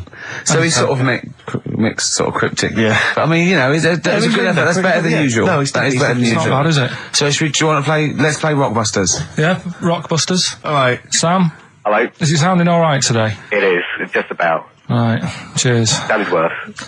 Right, then. Good. And so we've got Sam on the line. Who else have we got there? So we've got Tim as well, haven't we? Hello. All right, Tim. Tim and Sam. Right, You sound quite similar, lads. Could one of you affect an accent or something? Which one's Tim? Yeah, it's me. Okay, which one's Sam? It's Sam. That's slightly deeper. Bit Slightly deeper, deeper. yeah. Sam, And they're not against the clock anyway, are they? So it doesn't really matter. I suppose not. So I think Steve just wanted a bit of variety. Okay. you understand the rule, lads? Could you explain them to us? Right, play it. Okay. Hang on, wait. Well, let me explain because I mean life is too short. Now, Karl's going to read out say 3 clues, yeah, and just shout your own name and answer it, or shout the answer. Shout your own name, then the answer if you know it. And it's the person who gets the most right.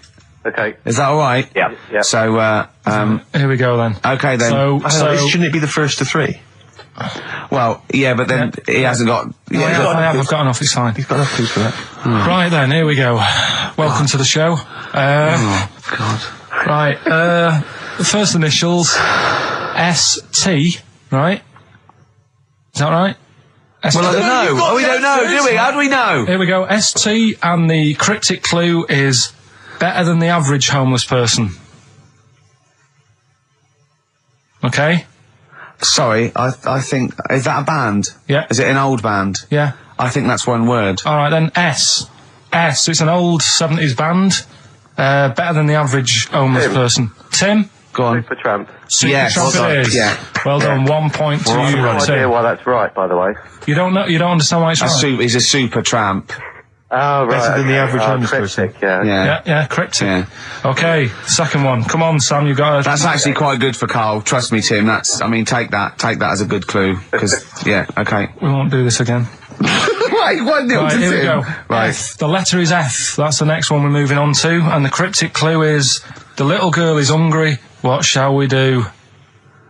The S or F? I've got it. F. Ready. Sam. Peter. Yes, 1-1. Feed her. He's pulled out of Feed her. Yeah. Feed her. Okay. Yeah. So that's one each. So this is the decider, isn't it? Wait a minute, ITV are on the phone. Well, you said first to 3, so no, it's not, is it? That's what I said. Just do the 3 clues and who gets the most. Okay, well, we can do that now. So, here we go. I love this. This is rubbish. Go on. So, here's the last one. The initials are AK, right? And the cryptic clue is exploding pet. Shout out your name if you know it. Last orders at the bar, please. Last orders at the bar. Exploding pet. AK. You're tuned to XFM 104.9, Karl Pilkington's quiz, Rockbusters. The format is still available. The highest bidder, please give us a call, or you can email ricky.gervais@xfm.co.uk. Is it a band or a singer? I'll give you a bit more of a clue. It's a pop band. Okay, we wouldn't. Sam. Tommy Kissam. Yes. Hey. Oh, this is amazing radio. So who was that won? That was Sam who won. So it's 2-1 to Sam. So he wins. What does he win, Karl? He wins some CDs and some videos. No, he's got obviously now, Sam, if you're ready, take the spot. You're going to do the gold run. Away you go, Karl. I haven't got any more. You're a fool. Right, stay on the line. We're giving both some presents. Play a record for. Rick, I'm going to shoot off. XFM 104.9. We're not here.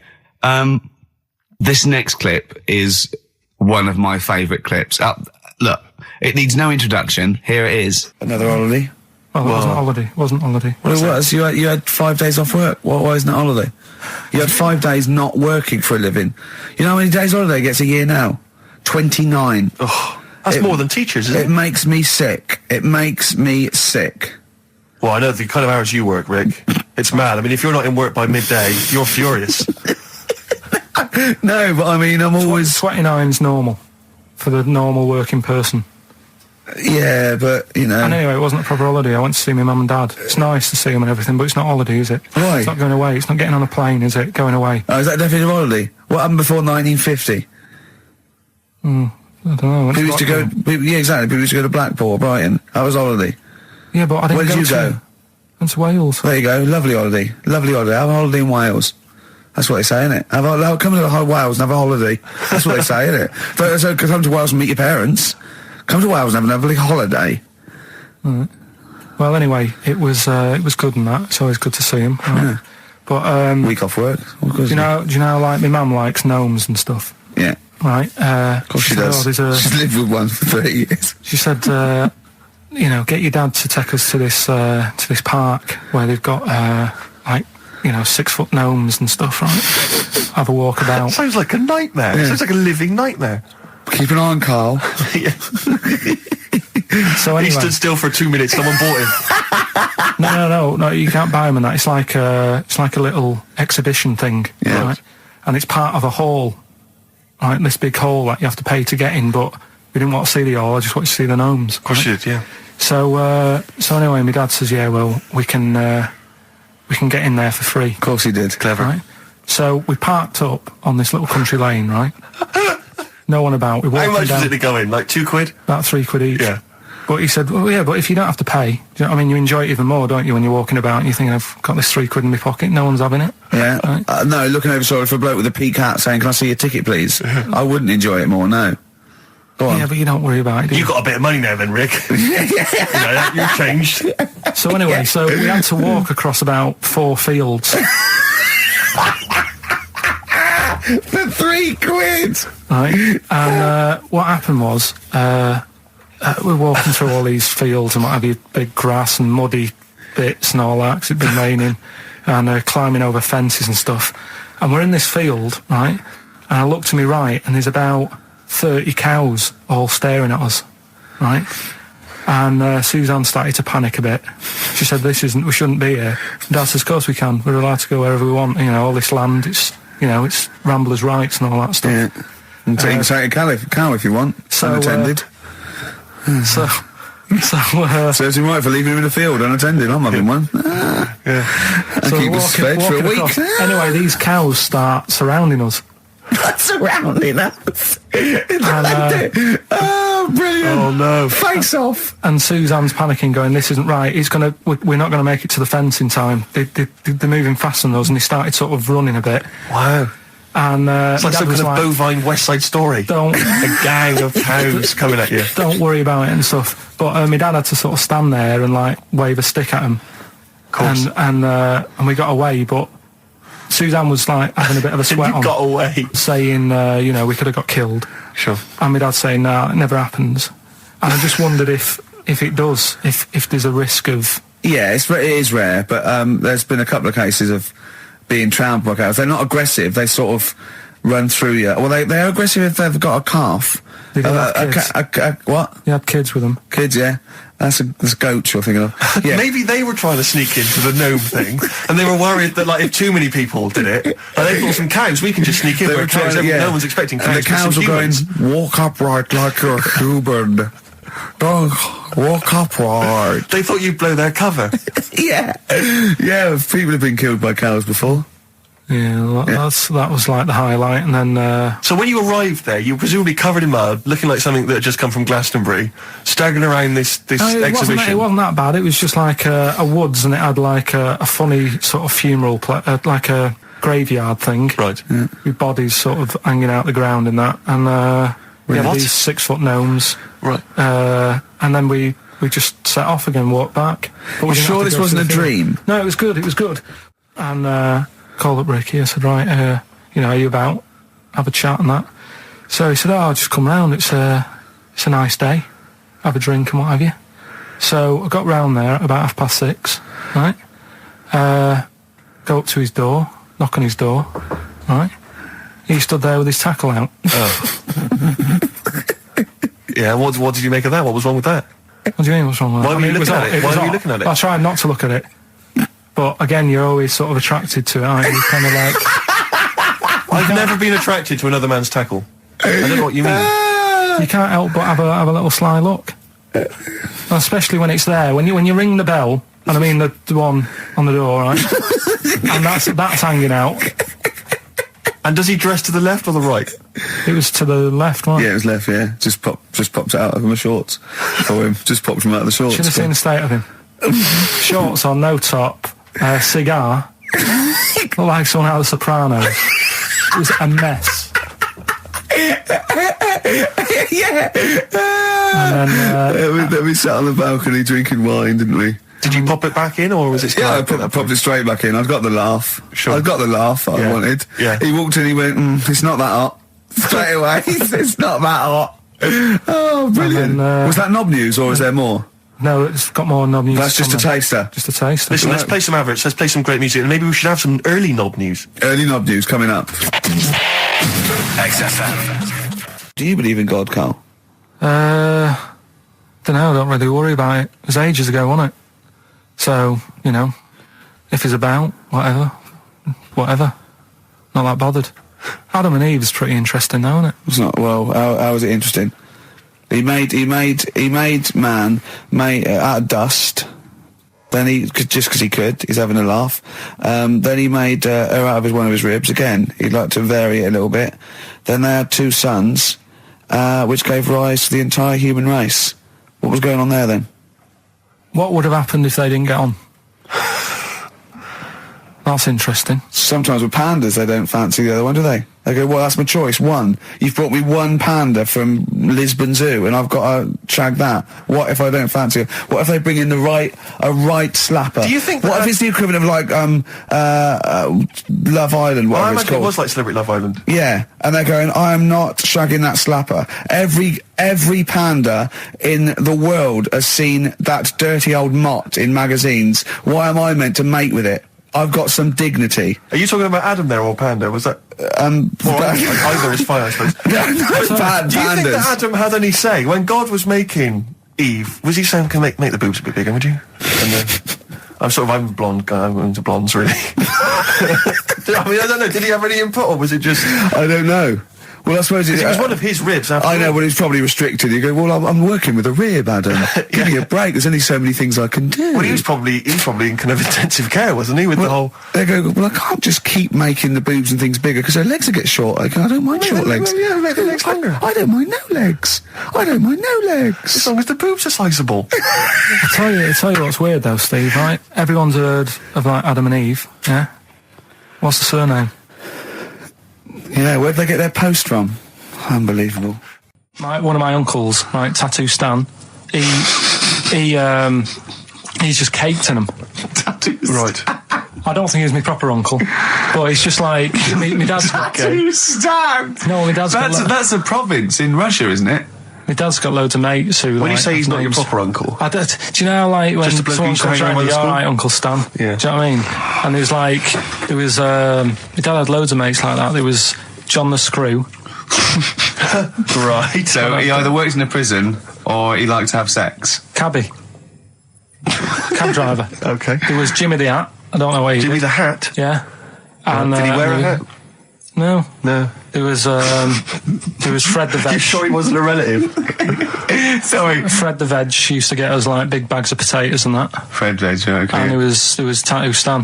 Right. And he was just caked in them. And I used to always look at him thinking, why have you done that? I must have only been like, 6 I or suppose 7. if you're born with a name like Tattoo Stan, Exactly. you're destined, Sorry, aren't you, were really? they like a 1950s gang? I'm worried about... I'm worried Who were about... doing a bank job. What was his name? The Hat? What was his name? Jimmy the Hat. I'm worried about Jimmy the Hat. Yeah. Not having a hat.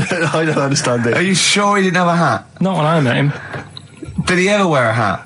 I didn't see him that much. Do you think it was a joke, like, when your mate's sort of like, 8 foot and huge, you call him Little John or Tiny? Do you think... Well, the fact that he never wore a Yeah, they hat. went, hold on, I've noticed something about Jim. Go on. No hat. And I go, oh, true, let's call him Jim the Hat. Jimmy the Hat, yeah. But my Uncle Stan, he had like loads of them. He did them himself. Oh dear. And it was always that thing. God. What was it things like? He had like the cross. cut here, Cut one here, on made the in neck. Britain. And if you're going to do them yourself, I'd say at least make sure you're sort of a good drawer. Yeah. And don't do it in the mirror so it comes out backwards. Well, that was the other thing. But like, I remember he did. Names are all right. He had like all his kids' names down his arm. And, what are they called? Yeah. oh, God, it's Tattoo Stan Jr. Yeah. and Paul shits the bed. I'm trying to. Oh, Wabbai Kate. yeah. But he had. Frankie never amounts to anything. Oh, God. So he had like. Johnny, I don't think he's mine. So he did all this. I don't even know why I'm telling you about tattoos. No, nor do I, Karl. 50 Cent in the club on XFM 104.9. We're playing our favourite singles of the year. Yep. And we're looking back over some of our favourite clips of the year. Embrace. Glorious Day on XFM 104.9. Rick, there may be listeners tuning in thinking they've got something better to do, for instance, switching off the radio and just staring blankly at the wall for the next half an hour. But no, because what they're going to miss is our grand finale Oh, yeah. to this, which is, of course... Sponsored by Lindauer's, the sparkling wine solution to a hot summer's day. Yeah. That we're going to be firing a cork. Did you just make that up? Yeah. Pretty good. Please, yeah. Good. They're going to be firing a cork at Karl's head just for the sound. I just think it's... Huh? It's not happening. Yes, it is. You said... No, we've said it is now. We've promised it to the listeners. Yeah, come on. I'm not happy with it. Why? Because the pain. Well, I've never had it done, so I don't know how painful it is. Well, what reason to do it then? Yeah, we've got to try it out, haven't you? You're perfect. It's like a little cowbell or wood block. It's like, that's what I'm hoping for. Yeah. I'm hoping for pop. And I'm going to film it for my website. Brilliant. So go to that this week, rickygervais.com, and see Karl Pilkington getting hit. A high-powered cork coming out of Lindauer sparkling wine. Lindauer sparkling wine. And of course, if you want to send us anything in, and perhaps next week that you feel we could, actually, that'd be great. That's us to do. This is like interactive because a lot of people plan the show. Like Dr. Fox plans his show. We sort of come up, we riff on the. That's a great idea. Send stuff in that we could harm Karl with. Yeah, we harm Karl. Harm Karl. We do a jingle. Harm Karl. I've always wanted one of those George Foreman grills. I've always wanted one of them. I know, but that's too much, isn't it? We could. What if we just pressed his head inside it? We'd have to put it on. Put it on. See, yeah. Just squeeze his head inside it. I've got to do that thing with a tea towel one day. You know that thing I did with a tea towel? You put a tea towel around his head, right, tie it. I put a wooden spoon in, and you only have to turn it like a couple of inches, and it kills you, doesn't it? Yeah, sure. It really is, yeah. So we'll be firing a cork at Karl's head. I'll be filming it for the website. So that's coming up about 10 to 3. Look forward to that. Yeah. Do you know what? I'm loving this. This is my. Just being in a room with him. I just can't. I want to squeeze his head. XFM 104.9 playing Green Day. The studio's falling apart. I know, his microphone broke. I'll be honest with you, Rick, I don't know why Lindauer's, the sparkling wine, want to be associated with this shambles of a show. It is falling apart. This is awful, this studio. It's got to be fixed. Right now, Karl, come round here. It's the time where I'm going to let a cork off. Do you want to film this, Steve? Yeah, that'll be available on the website next week, rickygervais.com. So see Karl getting hit. One bloke suggested we leave the metal cap on because it's get a better pitch, but we take that. He's straight. It's dead out. Let's get the camera ready. Get the camera ready. Ready? So if you just joined us, we are using some Lindauer's sparkling wine to basically, what can I say? Really, fire a cork at Karl's round ready? head. Ready? Hang on a sec. Let me just put the headphones on. All right, film this then. Okay. It's in position. Look. Just firing up. Okay, Karl, come on there so we can see your head a little bit. We want to get the noise, the microphone there. Right, ready? Hold on. Good. So you're just doing it. Hold on. Now it's in position. What if it? Oh. Ready? Yeah. Oh God! Oh no!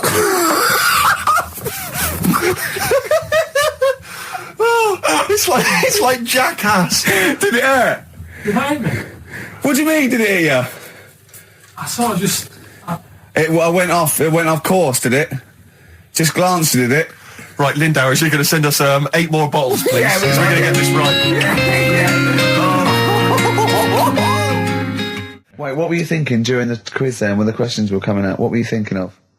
Well, what it was, right, just before the quiz started, I had to go to the toilet, right, because the rule is, right, people who don't go to it, once it starts, phones off, no more toilet. They take it dead serious, don't they, right? Yeah.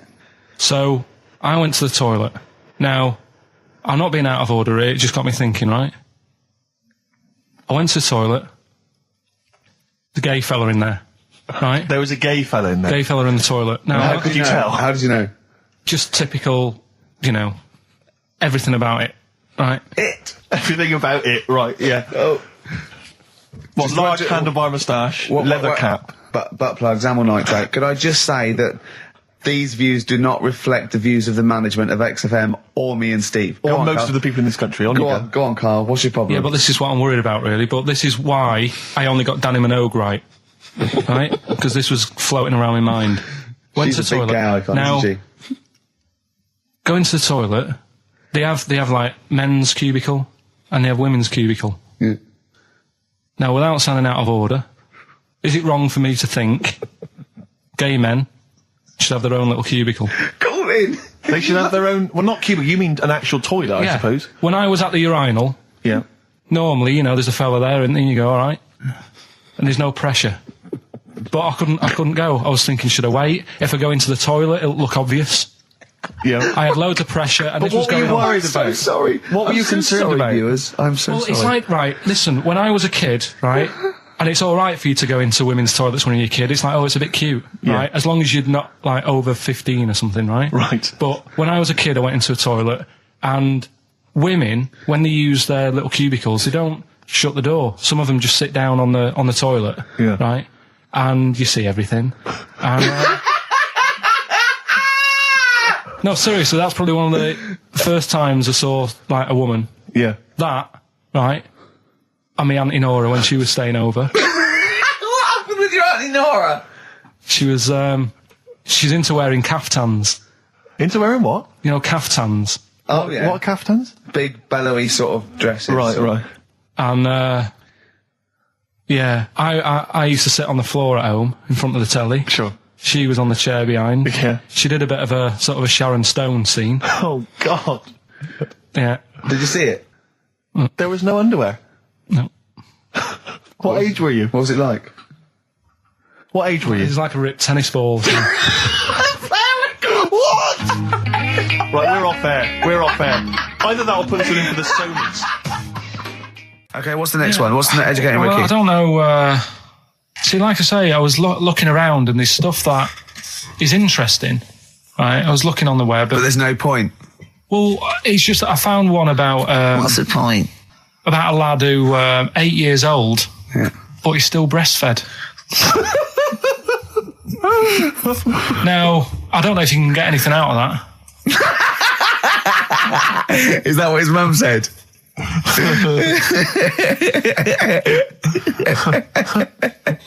So, What do you mean? I don't know if I can get anything out of that. You don't need to. No, it's just that, you know. Where did you read that? That was on the internet. Oh, well, yeah. You're always unspecific when you mention it. It's just it was on the internet. Well, Yeah. I'm trying to think what I put in. I think I put in Y to see if I'd confuse a computer. And then- Carl, you are. No, No, honestly. I did a search, put in why, and it came up with funny things that, like, why is this person doing that? Why is that? And it had a picture of this 8-year-old lad, sort of, you know, on his mum's nipple. And it was saying, you know, is this healthy? You sure that wasn't asking you that question? What? I put in why? Just to confuse the computer. Like, the computer go, what do you mean? Yeah. Stop it. Yeah. Oh, look, yeah. Last week, I was walking home with him, and I went, he was saying something stupid, and I went, I've got a competition for next week. Let's do a phone-in, and it's called Karl Pilkington, Genius or Fool. Yeah. Right? And he went, No. I went, why not? He went, well, it'd be confusing because they say there's no difference between genius and being a fool. They do though, don't they? No, says that? but it's rubbish. And people say there's a fine line between madness and genius. And, you know, it's a ridiculous soundbite. They don't say there's a fine line between a genius and an idiot. Well, the people who do are idiots. Yeah. So what would you do there, though, just to sort of wrap that little thing up? What would you do? That lad loves his mum's milk. What are you asking me to come up with? No, I'm A just... title for the story? No. It's What? just what would you do? Right? What do you mean, what would I do? Well, it's causing a bit of a problem in the area, right? What area? In America, I think it was. Oh, America are a problem, are they? George Bush is worried about this kid Well, who's no, breastfeeding right, at 8. Imagine it like this, right? Right. No, so Carl, what are you asking me about this spurious story you saw on the I internet? saw on the internet, there's an Yeah. 8-year-old lad, he likes his mum's milk, Yeah. and it's saying, is this right? Should it No, be it's going not. on? But what What do you want Ricky to do about it? It's not his responsibility. Yeah. No, but the little town that he lives in, they're all causing an uproar, right? Going, this isn't right. You know, No. I can't let my kid play out in case he's in the garden with his mum getting a bit hungry, right? So, Oh, God. what should they do? Because his mum's saying, well, he likes it. Yeah. And he, you know, what do you do? I don't know the laws. No, but I'm not asking you to sort out the laws. I'm just saying, if you lived in that neighbourhood, what Yeah. would you say? If you went up to him and said, look, everyone's getting a bit fed up with this, look. I'd say, what would I do? What do you mean, what would I do? what are you asking me? Right, it doesn't matter. No. What are you asking me? What are you asking me and Steve and the I'm public? just saying, say if you live next door to this woman, Yeah. right? The kid's hungry, 8 years old, he's out playing on his bike and he goes, Mum, I'm getting a bit peckish. And he goes, all right, son. She whops one out. And he starts having his milk, right? You live next door, you're putting your washing out and you see this going on. You're getting a bit sick of it because it's gone on for months. 8 years, I assume. Why is it your business? Why because it got me- are you such a nosy neighbour that you're concerned? What would you do, Carl? Let's turn it back on him. Yeah. What would you do? What's your solution? What would you do? Well, I thought I'd say, right, why are you doing this? And she'd say, because he likes it. And I go, all right then, put it in a bowl first. genius. And you think that would sort that out? No, because I was thinking about the whole thing, right? And you do that when you're a baby, and everything's all right, innit? Yeah. No one bats an eyelid at a little baby having a bit of milk from its mum's breast, right? Yeah. You'd almost say it was natural. But you grow out of it. It's like you don't see. It got me thinking about things you don't see, and you don't see. Did you put this into a computer? Show me things you don't see. What else don't you see? Well, you don't see like an old man having a Twix. You never. So what? You know the terrible thing about all this, Steve, is he's right. You don't see an old man eating a Twix. That's a terrible thing. So what they have got, right? They've made old man toffees, haven't they? They've come up with Werther's. Is that a song? Oh God! You don't see it. So they've got their Werther's, right? Yeah. So, look at him. You think Forget he's it. giving a lecture at Oxford? it's not going anywhere. No, go on. Sorry. Go on. I'm just saying. Right. You grow out of things. Yeah. And the old man, I'm sure when he was a kid, he'd have a Twix. Yeah. Now it doesn't look right, so he's having. It doesn't look right. So. Right. I don't think Werther's originals were specially designed for old people. I think they were sweets that just happened to have been made for years. That's why old people eat them. Yeah. They didn't go, hang on, there's a market here. I've noticed old people aren't eating Twixes. Quick, let's make some old man sweets. But the little advert, he gives it to his grandson as well, doesn't he? He goes, I have a Werther's original. Oh, I think it cuts though before he throws it back in his face and get me a Twix. The darkness growing on me on XFM 104.9. Oh, it's all going well already, isn't it? The microphone fell apart. Carl's shouting because he got headphones on. His music's turned up too loud. Canfield level. God, it got pre-out. Look at him giggling. Look at him. Look at him laughing. That's so funny because I got a letter here from who was it from? Mike Heel, who sent me a little picture of a little Japanese fella from a film who said looks like me, and he does a little bit. But he says, please can you make Karl laugh? I've never heard him utter as much as a snigger, and I'm worried he may have a genetic disorder. Well, I mean, he has got a genetic disorder, obviously. But, he was giggling then. I hope, people heard you then. Look at his little face. It was a joy. Oh, I love the things that make him happy. But I love the fact just before the microphone came up and just before the record finished, he had his headphones on, the music was too loud and he was just shouting, Bauhaus is not working! Bauhaus is not working! Let's play something else! I went and found Ziggy Stardust by Bauhaus and he said, why isn't it working? Look at him giggling, look, he's lost it! Is he going away? Are you on drugs, Karl? What have you done? He's tickled, look at his little, he looks like one of those shaved monkeys. Look at his little, oh my God, I've never seen a forehead glow. I know, it's extraordinary. Oh. And he's got that red shirt on as well, so the whole of him is just a big glowing... Karl, what are you trying? What are you putting in? I'm going to see if I can get this to work. Go on then. Hang on. Brilliant radio. I hope Dr. Fox is listening because I think he's eating his words right now, Steve. Right, I think I've done it. Well done. That's excellent. Right, what Let's play doing? Bauhaus now and let's try and compose ourselves. This is Ziggy Stardust by Bauhaus. It worked. That worked, didn't it? See, panic over. Calm now. You're on holiday soon, aren't you? Yeah. You got to go off early. Well, about. How many holidays have you had? Because I only ever have time off when I'm working, like doing another job, like, you know, filming or something. But you seem to have a lot of holidays, just like, and you were sick as well. You was just like, because you had wet trousers, which is a little bit. Do you not care about the job? I mean, I've got to ask because, you know what I mean? If I was in charge, I'd worry about your motivation or because yesterday we were trying to work out what you enjoyed doing, and we got to Manchester United and moaning, and that is the two we came up with. I don't know where you get the moaning thing You're from. always whinging. About what? Everything. When did I last have a moan? Just before we came on air. Right, and why was that? I don't know, I can't remember. Because we were in a good mood. We were in a good mood, me and Rick. I'll tell you why. Go on. Because you brought a song in at 10 to 1. Yeah. With a load of effing and jeffing in it. Yeah. And saying, can you edit this? Yeah. Yeah. But that's your job. You could have brought it in yesterday. No, I couldn't. Why not? I hadn't thought of it. But why are you whinging? That's your job. And I didn't come in 10 minutes before. It was a good 20 minutes before. It just took you ages because you were whinging and moaning to even get started. I'm not being dragged into this. You are always... I'm on my holiday now. Well, not yet. No, you're not on yet. You're still working. Well, that's what's funny. This isn't even work, right? And yet it should be. Compared to what I do in the week, this is a doddle. Well, it's because you're not putting any effort in, clearly. Where are you going anyway? Where are you heading? Cornwall. Yeah? What's happening down there? Well, there's a monkey world. You're excited about that? We're going to go and see that. Probably go twice to that. Yeah. Whilst I'm down there. How long you went for? The whole week? Yeah. Yeah. So, This is with your parents, isn't it? yeah. Taking them out. Your father, what do you think your father will be up to? What's he going to be nicking on this holiday? Well, he's, Tin. There's a lot of tin in Cornwall. He's, since they've shut the mines. He's just called Suzanne, said they've got there, said it's a nice little place. There'll be no towels when you get there. So what are you my do? What are you to do? Just gonna chill out and sort of like go to the pub and stuff? Yeah, like I say, I mean, all I've got planned is probably probably Tuesday and Thursday at Monkey World. What about Wednesday? What are you thinking of Wednesday? Just wandering around? Just sort of think about, you know... King Arthur and that. Where he was down there, wasn't he? I don't know, but I'll tell Where you are you going? something. What town? I don't know. I don't know where it is. Suzanne sorted it out. Yeah, she sorted it out. I heard you on the phone to her saying, well, pack 2 pairs. Poor woman. She's packing your bags for you. Yeah.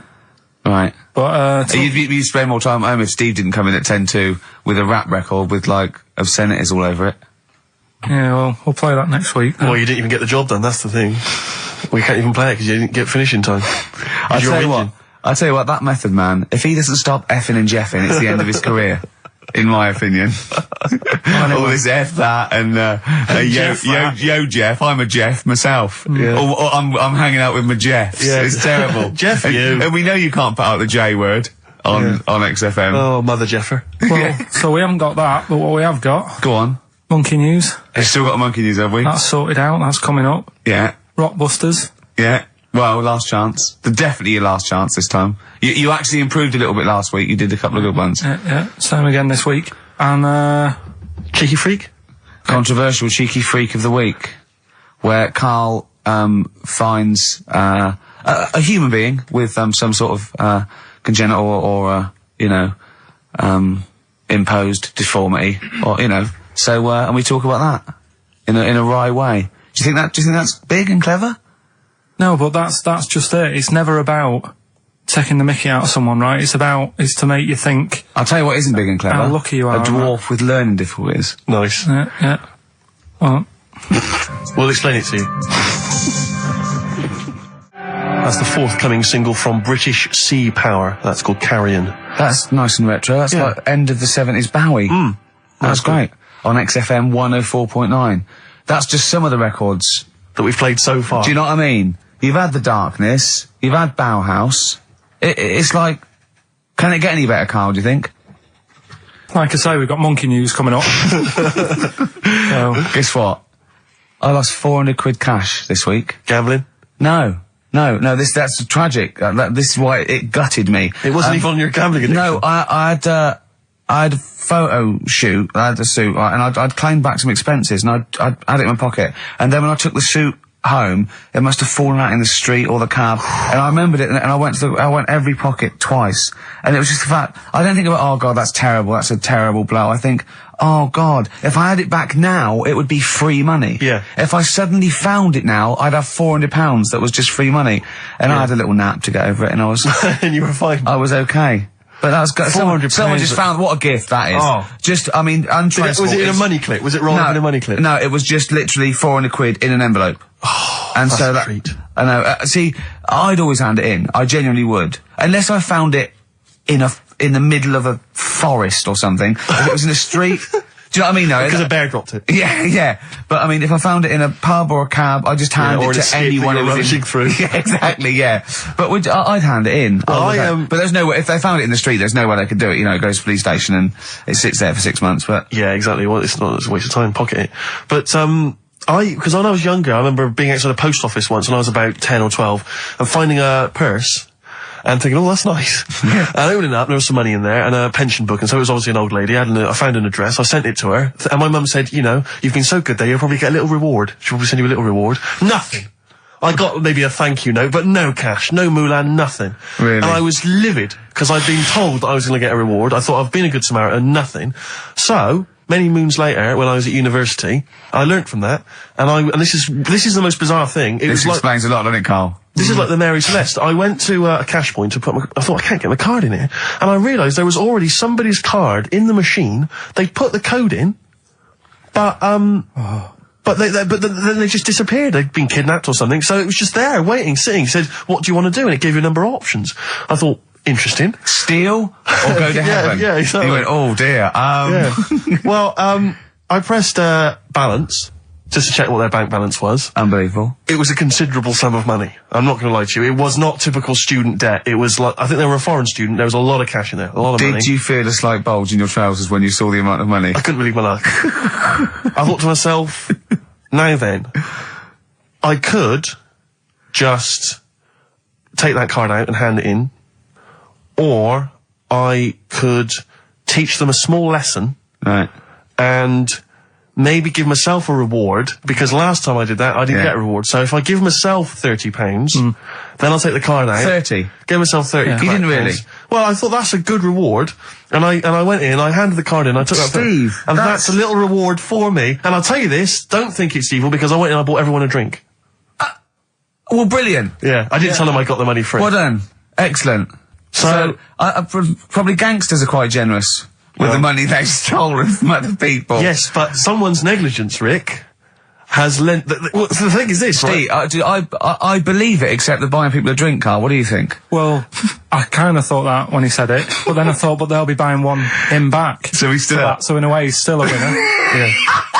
Everyone's a winner in that situation, including the student, because frankly, if there had been a less scrupulous person who found it, they'd have probably helped themselves to a considerable sum. I cannot believe he did that. There was thousands and thousands of pounds in there. What if Beadle had jumped out and slapped you with his little claw and said, we've been filming this merchant? Well, so what? How old were you then? I don't know, 19, 20? Would you do it again, or was it just to get the world back for the old lady's purse? Possibly do it again, yeah. You're joking! Well, you've got to think of it this way. You've got to think of it as there was a lot of money in there, and someone less scrupulous than me would have taken a fortune. They'd have cleaned them out.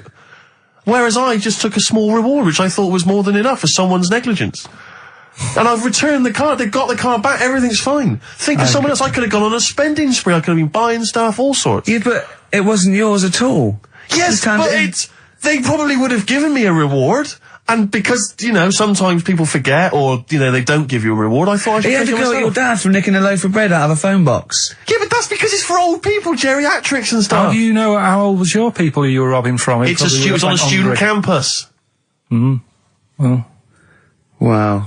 I think it was more, I thought it was excellent behaviour. I thought it was that's good, honourable incredible. behaviour. That's showing another side to him, hasn't it? What would you have done, Karl, in that situation? And tell the truth. I might have helped myself a little bit. There you are. I don't know what this is helping yourself a bit. Like you say, just sort of, you know, send them back and sort of say, you know... If you find a £1 coin in the street and you can be bothered to bend over for it, then have it. But someone's cash point card or personal belongings... I'd let them know, though. Did you send it to them and say, I've service charge included? I've took that out already. No, I handed it in to the... You let them know? What do you mean you'd let them know? I'd say, you know, you're lucky here. Right, I just took, I'd probably said 20, actually. Okay. Because that's just like one note. Sorry, right, okay. You are winding me up. No, I'm not. I mean, not for once. I mean, I know what Steve's like. He is tight, right? He is. And you know that, don't you, Steve? Financially, you mean? Well, no, I mean, just the way you are. You're very sort of, you know, you're not wasteful with your money. I'm careful. No, I'm not wasteful. Absolutely right. No, but to the extreme. Not towards the extreme. Not towards the extreme. No. Look out for the pennies. The pounds will take care of themselves. All right? Simple to remember. Good advice. Yeah, all right? But the thing is, right, I know that I take the mickey out of you for, like, you know, the way you look and stuff. Sure. Right? Well, I'm right back at you. But the thing is, you can't help that. Absolutely. But I'll tell you something that women don't like. Sure.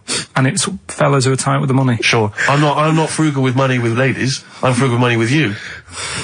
Well, I've got no reason to splash money out on you. I've never seen you splash money out. Well, you've never been out with me. Steve, have you ever splashed out on a lady? No, but I hope to one day. The right lady. Play a record. Blur. Out of Time on XFM 104.9. Ricky Gervais, Steve Merchant, Karl Pilkington. Talking of money, Steve. Look at this, right? It's in the paper. A wife has had her beauty insured for £100,000 in case she grows ugly and her husband walks out. Nicole Jones, 26, of Chipping Sodbury, Gloucestershire, says £200 a year, pays £200 a year for a policy. She arranged it as a present for her husband Richard. Her beauty will be judged by a panel of builders. So, have they been selected beforehand, do you think? Do the insurance company know who they are?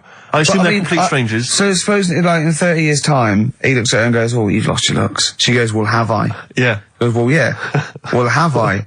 They're calling the panel. Somebody's going, Yeah. "Alright, get him out for that." Well, never mind that. It's yeah, she's lost it. Right, Well, 100 grand. well, 100 grand coming your way. They stand on some scaffolding. Yeah. She walks by. Yeah. And if they wolf whistle.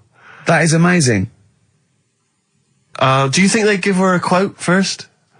Yeah, what if they say, "Actually, love, you've got nothing to lose. You're not oil painting anyway." Yeah. We can't come round and judge your beauty for at least I a mean, week. that is just open to abuse, isn't it? £100,000. Because I remember, in Japan, they're mad on golf, right? And if you get a hole in one, you buy everyone, you throw a party. And it was costing them like thousands and thousands of pounds. So they were insuring themselves against getting a hole in one. And so miraculously, everyone was going, "I got a hole in one." "Did he?" "Yep." Yeah. Paying out insurance. I mean, they could be in that together, couldn't they? They're bizarre. not. I'm sure they're not. Well, They're probably more honest than you two that would take 20 quid out of a cash point. But, you know. No, 30. 30. Yeah, 30. I like the wording though. A wife. Yeah, a wife. The word wife. The word wife. I don't know why I just find it's just an odd word. This is my wife. Hello, the wife. Yeah, the wife. My wife. It just seems a word that you have to say if you're 60. You can Yeah, go, I know. Have you met the wife? And even then, ironically, unless someone, you don't know exactly, "Are you married?" "Yeah, my wife is from," you know what I mean? that makes sense, but it's still wife. People go, "Oh, better get back, I'm meeting the wife for dinner." But especially when you know them. I remember bumping into a friend of mine somewhere at a party, a couple that I knew, and I'd known both of them before they got married. In fact, I'd known her, I think, longer. And I said, "Where's so-and-so?" And he went, "Oh, the wife will be along in a minute."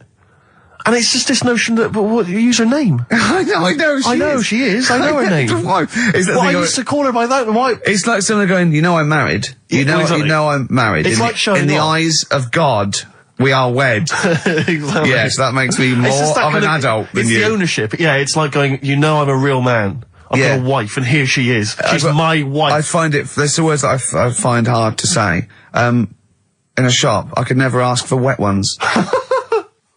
Do you know what I mean? If I have to go and ask for wet ones, I won't bother. Or toilet duck. Another one I have a problem with, I never say, Snickers. Why? Dunno. I think it's I grew up with Marathon. Yeah.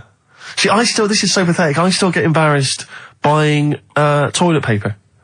Really? You know, if you go into like your 24-hour shop just around the corner, not a supermarket, big shop, but if you just go in there and you're just maybe buying some milk, Yeah. a chocolate bar, because it's like they know what you're up to.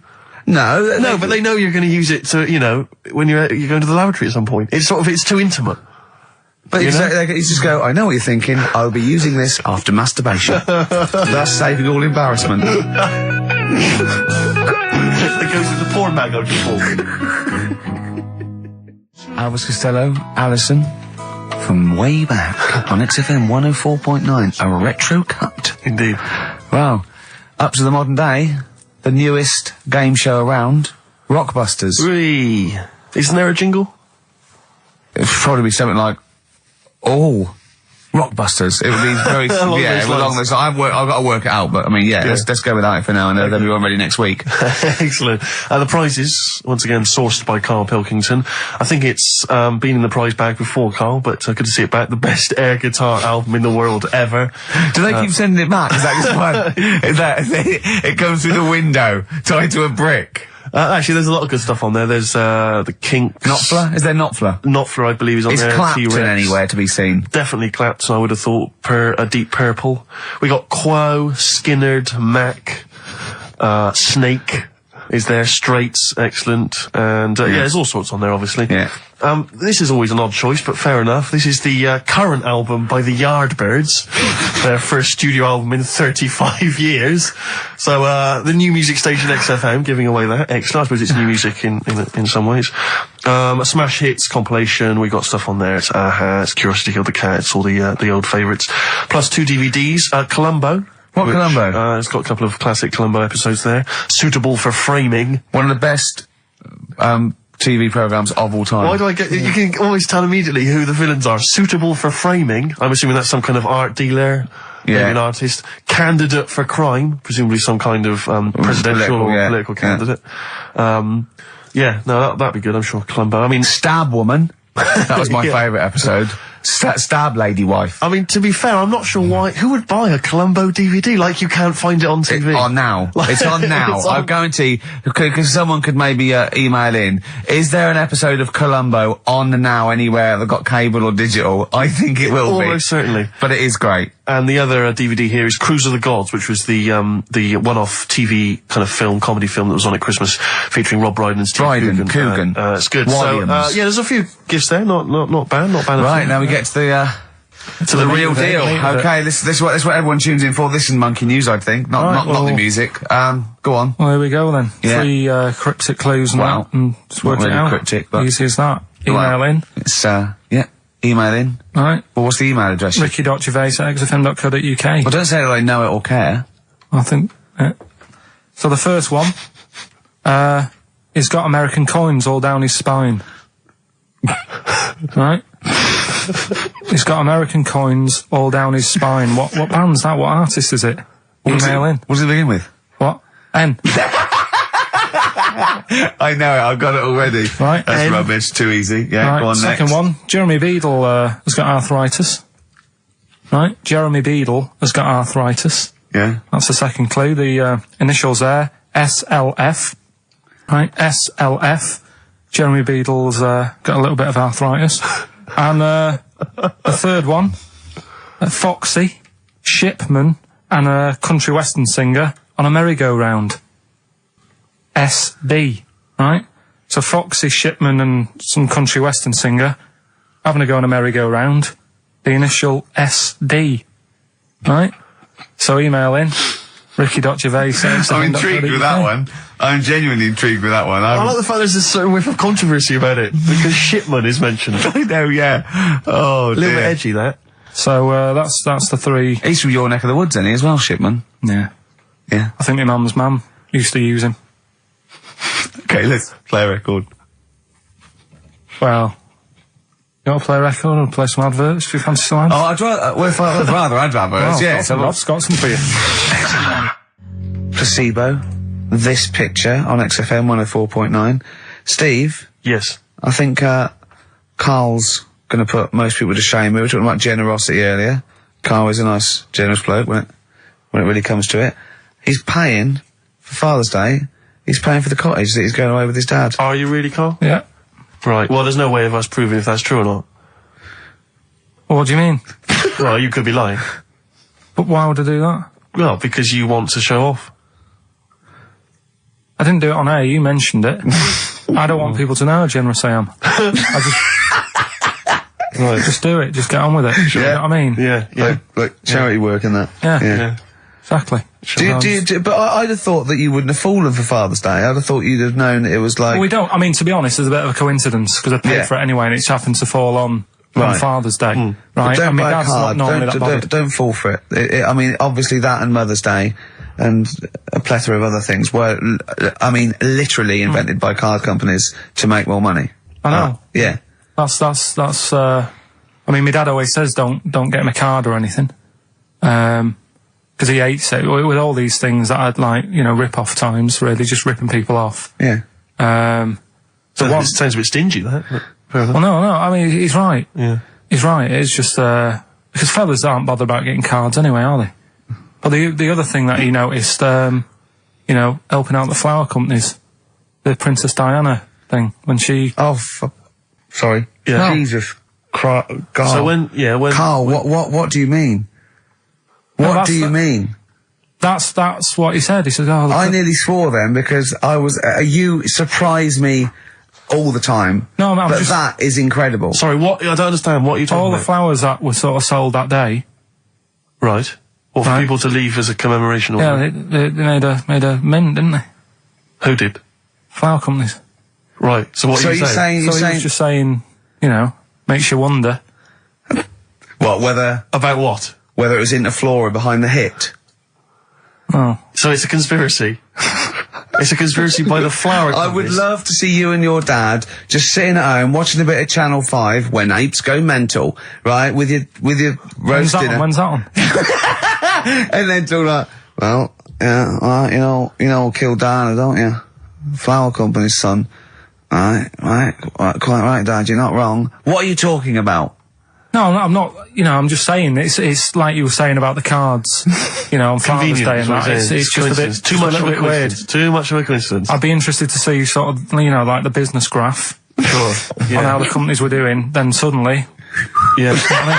Yeah. But then by the same token, Elton John, he had the biggest selling hit record, didn't he, off the back of that? I mean, so, is he incriminated as well? if you want, I mean, It's a put him in conspiracy there, put him theory in you've there. not kind of analysed terribly closely. You've put it out there, and if people maybe who are investigating want to kind of add that into their inquiries, then they can. yeah. Sure. But no, that's all I'm saying. I'm just because it's always the same thing, isn't it? Like I was out shopping the other day, treating Suzanne like I do. I like spending money and that. Yeah. I was in WH Smith's. Yeah. Oh, classy. What was it? Was it a big birthday? Was it? Was it a 30th? No, I was getting a. Was it 2 biros for the price of one? I was getting a card for my dad for Father's Day anyway because I'm seeing him. Yeah. Big Toblerone. Yeah. There was a giant Toblerone. Who is it who said Father's Day? They love a Toblerone. I've never understood Toblerone because the only time I see Toblerone is in airports, Yeah. right? And minibars. That is what the small Toblerone is for the minibar in a hotel, 3-star upwards. And the big Toblerone. Well, it's the big Toblerone is a gift, isn't it? It can only be a gift. You wouldn't buy a big Toblerone for yourself. Yeah, a duty-free gift. The Toblerone. It's next to, Chanel No. 5. Toblerone. Yeah. And a bear. But who specifically would you be buying that Toblerone for? I don't know. Someone who's clearly never had it before and would think it was interesting novelty. Yeah. Well, this gift's interesting. I'll tell you what though, Toblerone is brilliant. I mean, if whoever makes that, if they want to send sort of, some Toblerones, I will eat Toblerone. Well, yeah. I think very much the same about, I think very much the same about fags. And of course- just cigarettes. If you've got any boxes of cigarettes And, that you don't want, duty free or whatever, send them. I'd just like to say that, in no way do I endorse Karl's dad's theory that flower companies were behind the death of Diana. No, Maybe I could say that on air as well, just to save any complaints. I'll tell you what though, talking about fag packets and that, do you know like now, they've got, if you have these, they'll do you in sort of thing on the front now. They've got these special stickers on them. Yeah. I saw a thing in a magazine the other day, in Brazil, it's got like pictures of ill people on them. Blimey. That is It's gone powerful. really, hardcore over there. That's good, isn't it? But I mean, to be fair, what more can they do? I mean, there are fag packets now that say these will kill you, and people are still smoking them. I mean, I Yeah. don't know what they. I don't think the message is getting through. You could ban them all together, I suppose. If it seems weird to sort of like you might as well sell guns and go careful. You can kill people with these. Well, ban them then. I'll just be careful. Let's you have your eye out with that. This is poison. This is poison. These are really, really mental poison drugs. You know those people with you ever see them in the street, they're selling fags duty free, obviously. They're just selling them on the street. Have you ever seen these guys? Yeah. I walk up and down Finchley Road lot because I'm just near my place. And, all these people, they're sort of looking a bit shifty and then they think that you're maybe a smoker. They just, fags, and they'll open their jacket and it literally will be like something from, the 1940s. They won't They'll go have- to you though, do they? Yeah, smoking. Stunts your growth. They know you must have never had a fag in your life. But I might be buying them as a gift or something because I'm quite a generous guy. But it struck me, I was chatting with my friend about, there seems to be, there are certain people who are very, maybe they have trouble getting work, or maybe they, they're immigrants who've not landed on their feet and they've had trouble, and so there's a couple of jobs they can do. It seems to be there's the fag selling. There's those people I noticed on Oxford Street who bend a piece of wire into the shape of your name. I mean, what kind of a gift is that, really? You know what I mean? I know. It's like they're literally giving them out. Or you can, you can have the bending the name. You can be selling those things that you throw at the wall and they sliver down. At Dover. Yeah. What are you doing? I'm a trained carpenter. Right. Can you write really small on a piece of rice? I could try. Could you write those names on a piece of rice? I could try. It's quite tricky, but what about the rest of your family? Well, that one's only 2, but he could be trained. He's got smaller fingers. Okay. Do you want to sell some knocked off perfume? How about that? Again, we'd like to apologise for any inadvertent racism. Suggestion that Lady Diana was killed by flower companies, or that Steve makes a habit of stealing from cash points. What about XFM 104.9. a picture of Rick Waller on the front of a bargain bucket?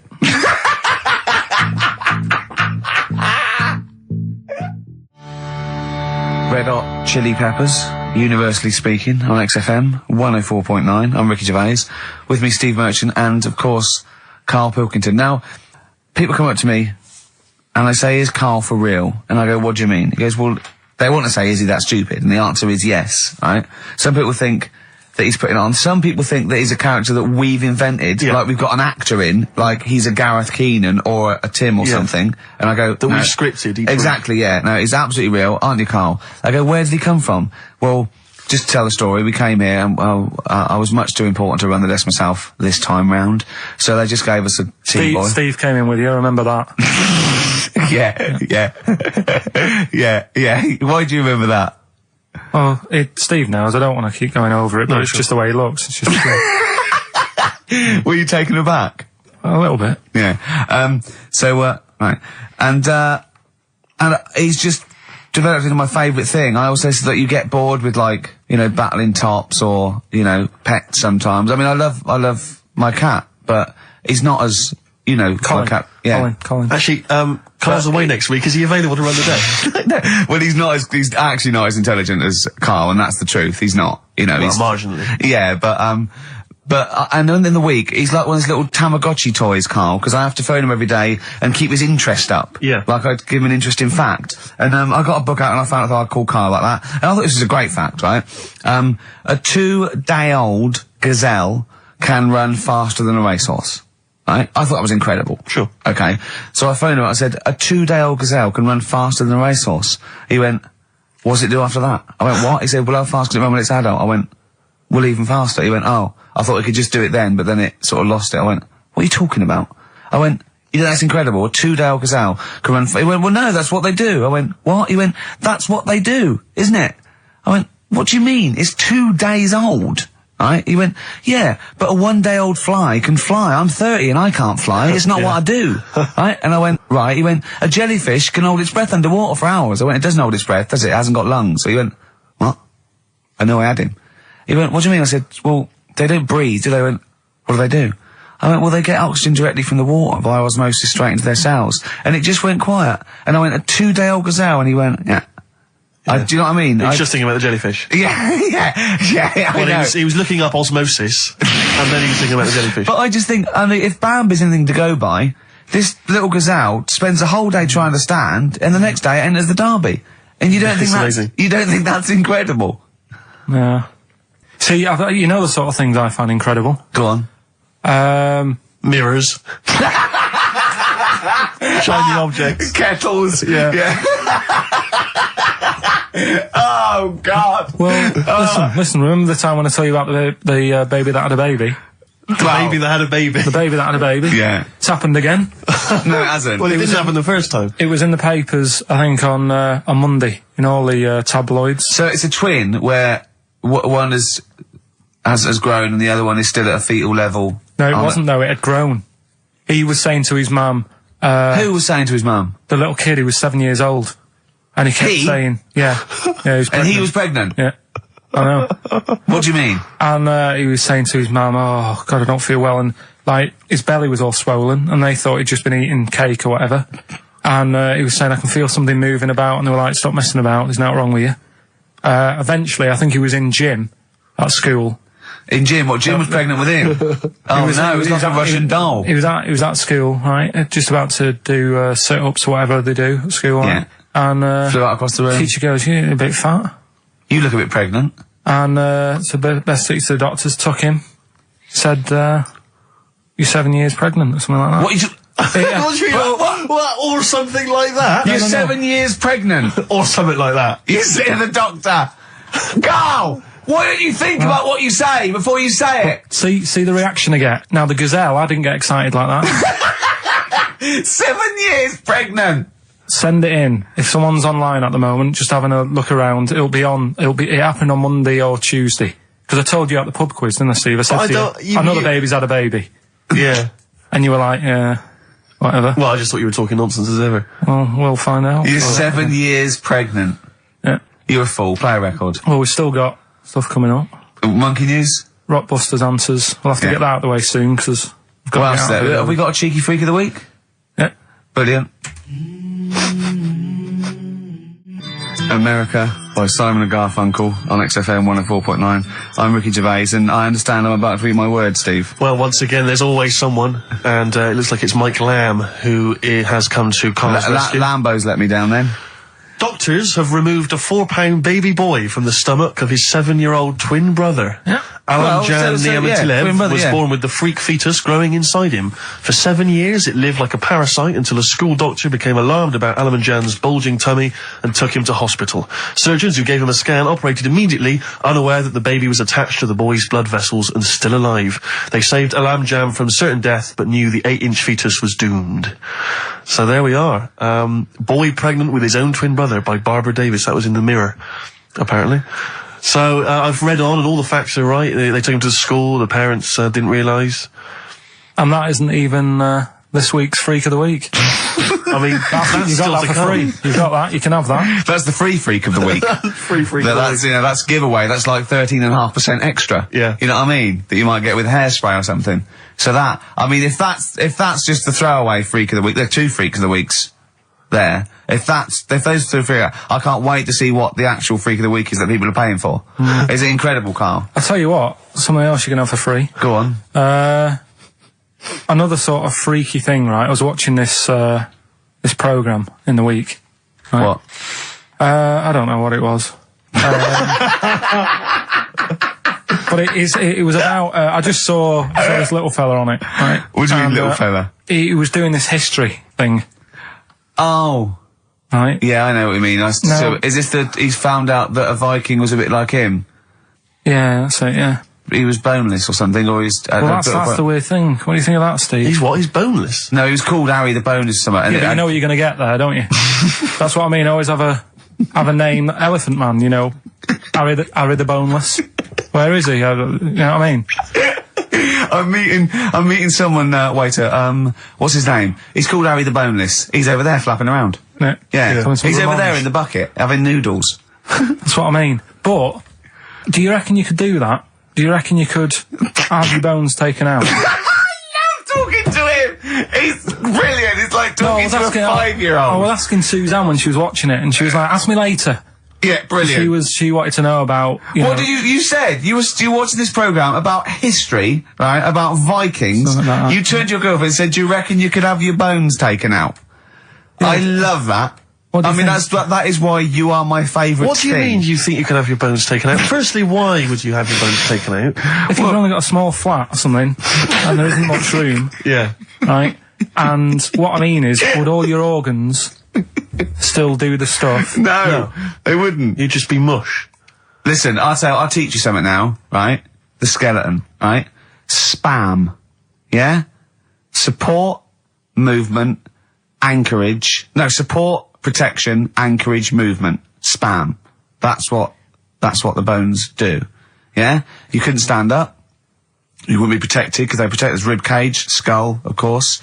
Anchorage, everything holds onto it. Every muscle is tethered to pull against something, like a crane, a pulley system, so you wouldn't be able to move at all.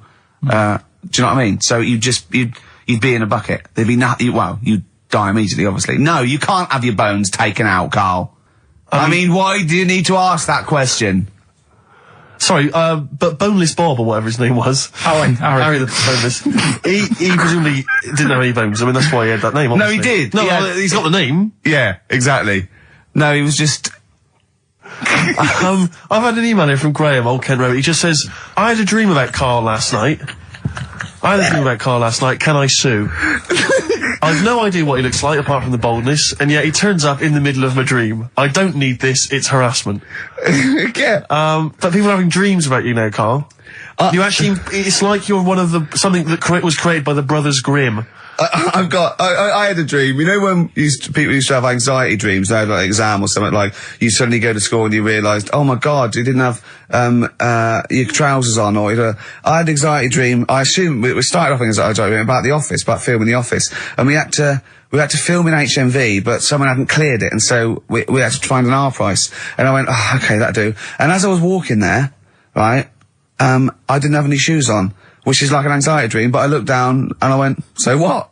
Yeah. So I'm so lazy now, I think even anxiety dreams don't kick into me. I'm not sure that's a dream. I think that's just a memory. I wouldn't be at all surprised if you, turned up with the film with The Office. Yeah, with no shoes. We don't need shoes. When we were originally doing the pilot for the very first series, obviously Ricky's the main character, he's in it all the time. It's obviously important, this is our big chance to get something made for TV, it's going to launch our careers. And, I turn up on the Monday, he's twisted his ankle. He has to be wheeled around in a wheelchair because he went out jogging, stepped on a tin can in the street and fell over. Who left that there? Like a 40-year-old man with brittle bone disease. He just twisted his ankle and he was out of action. It was pathetic. Yeah, that was the pilot. Absolutely pathetic. But I still turned up, Karl. That's the sort of trooper I am. Well, yeah, but you moaned the whole week. Well, it hurt. Well, I didn't like having to go around in a wheelchair, did I? It's not pleasant, but in a weird way, it taught me all the problems. Do you have anxiety dreams, Karl? Do you ever lie awake worrying about stuff? Because I have a lot going on in my head. Yeah. I don't have that. What do you do? Rent it out to people? Is it two monkeys swinging in a tie at the moment? Yeah. I just don't have that many dreams. No. I love that. I love that you don't have that many dreams. Well, you haven't had a decent night's sleep since you were 14, according to you. 12. Really? Yeah, so I know what you meant. I know what you mean though now, when sometimes you're so tired, because I'd forgotten that. You're so tired and you think, well, I'm so glad I don't have to go out tonight. I'm going to go and just lay on the couch and then go to bed. Yeah. Have you had one, Steve? Anxiety dreams, I do have them periodically, yeah. It used to be a lot of, things like running to get to school in time, but, suddenly your feet are running in treacle and you can hear the school bell and you I haven't had them for years. I just haven't had an anxiety dream for years and years and years. Don't know. I just don't care. No, you just genuinely don't care about anything. This is the problem. You've just got to a point now where nothing bothers you, really. It's like you're just too lazy and disinterested in anything. This show, your career, my career, Karl. No, I never give up on Karl. So, Karl, so this little Harry the Boneless, what was your point? Was that really your point? You wondered if you could live without bones? Yeah, I saw the little fella on this programme. The presenter? Yeah. And he was a small fella, and he was talking about Harry the Boneless. And I thought, that's interesting little bit of science stuff. Yeah. Yeah. Well, yeah, that's about it on him, really. All right, well, that's just another bonus cheeky freak of the week, isn't it? That's not even the freak of the week either. No. That's still to come. So you've had a pregnant Siamese twin. I know, it's been mad in You've had a boneless fella and another fella talking about him. They're not even involved in Freak of the Week. No. This is getting mad. Play a record. Let's play a record. Let's have Cheeky Freak of the Week afterwards, shall we? Yeah. Current single from Nick Cave. Can we do Monkey News first? I'd rather have a Cheeky Freak of the Week. Nick Cave and the Bad Seeds, He Wants You. Brilliant. Yeah. So, Karl, off you go. Well, we're not going to do Freak of the Week here. Okay. Right? Because we've done quite a bit of that in the last 20 minutes. We've right? OD'd on freaks, you think? Yeah. Sure. We'll just shift it a little bit. Okay. And I don't, like I keep saying, don't want people to be thinking we're sort of taking the mick out of anyone. No. Right? Because we're not about that. I feel like I can do a little bit of it because I work with you, Steve. Yeah. Right? Sure. It gives me that right. It's like a care worker. Yeah, I understand. Well, it's like that thing of you can't be homophobic because I've got a couple of gay mates and stuff. Sure. I think sort of gives me that edge. Yeah. Right? So you're not freakophobic because you work with Steve? No, that's right, yeah. So, yeah. Okay. Well, by that token, I should be able to sort of slag off, the mentally ill. Or at least mentally handicapped. Now there's a term you don't hear very often. In 2003, there was the mentally handicapped. Isn't that what it was? I don't know where to start. But I mean, I'd like to apologise for the Lady Diana stuff, the term mentally handicapped, and any inadvertent racism that we may have stumbled over. What's the actual term then? Is it retarded?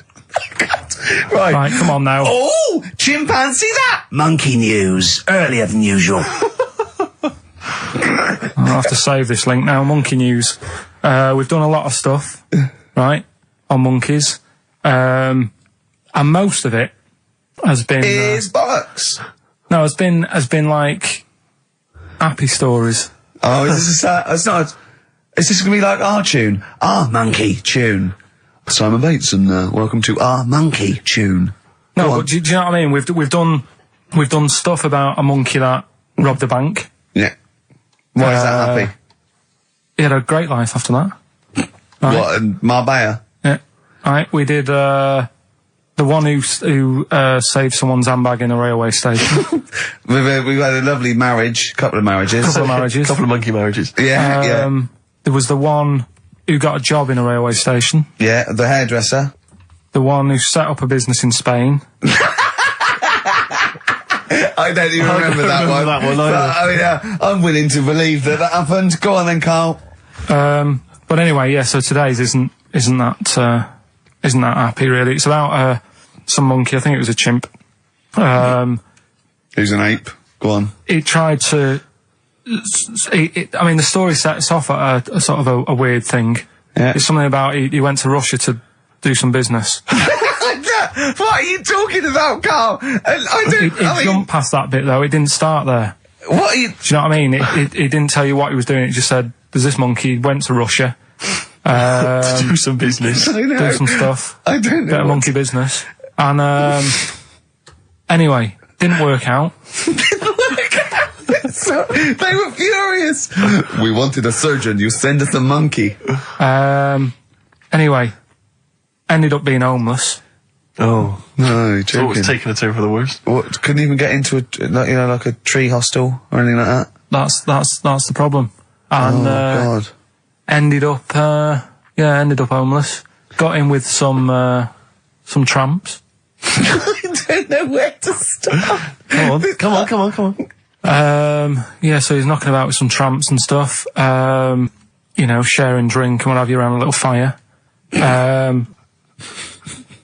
They broke into some home, not sort of squatted. Right, so into not the homeless flat. anymore. Problem was, yeah, he had a roof over his little area he had. Yeah. And he goes, oh, this is good. This is, we're having a good time. This is sorting me out. Yeah. He had his He mate. said that in Russian though, didn't he? What was he eating? I don't know. It didn't say.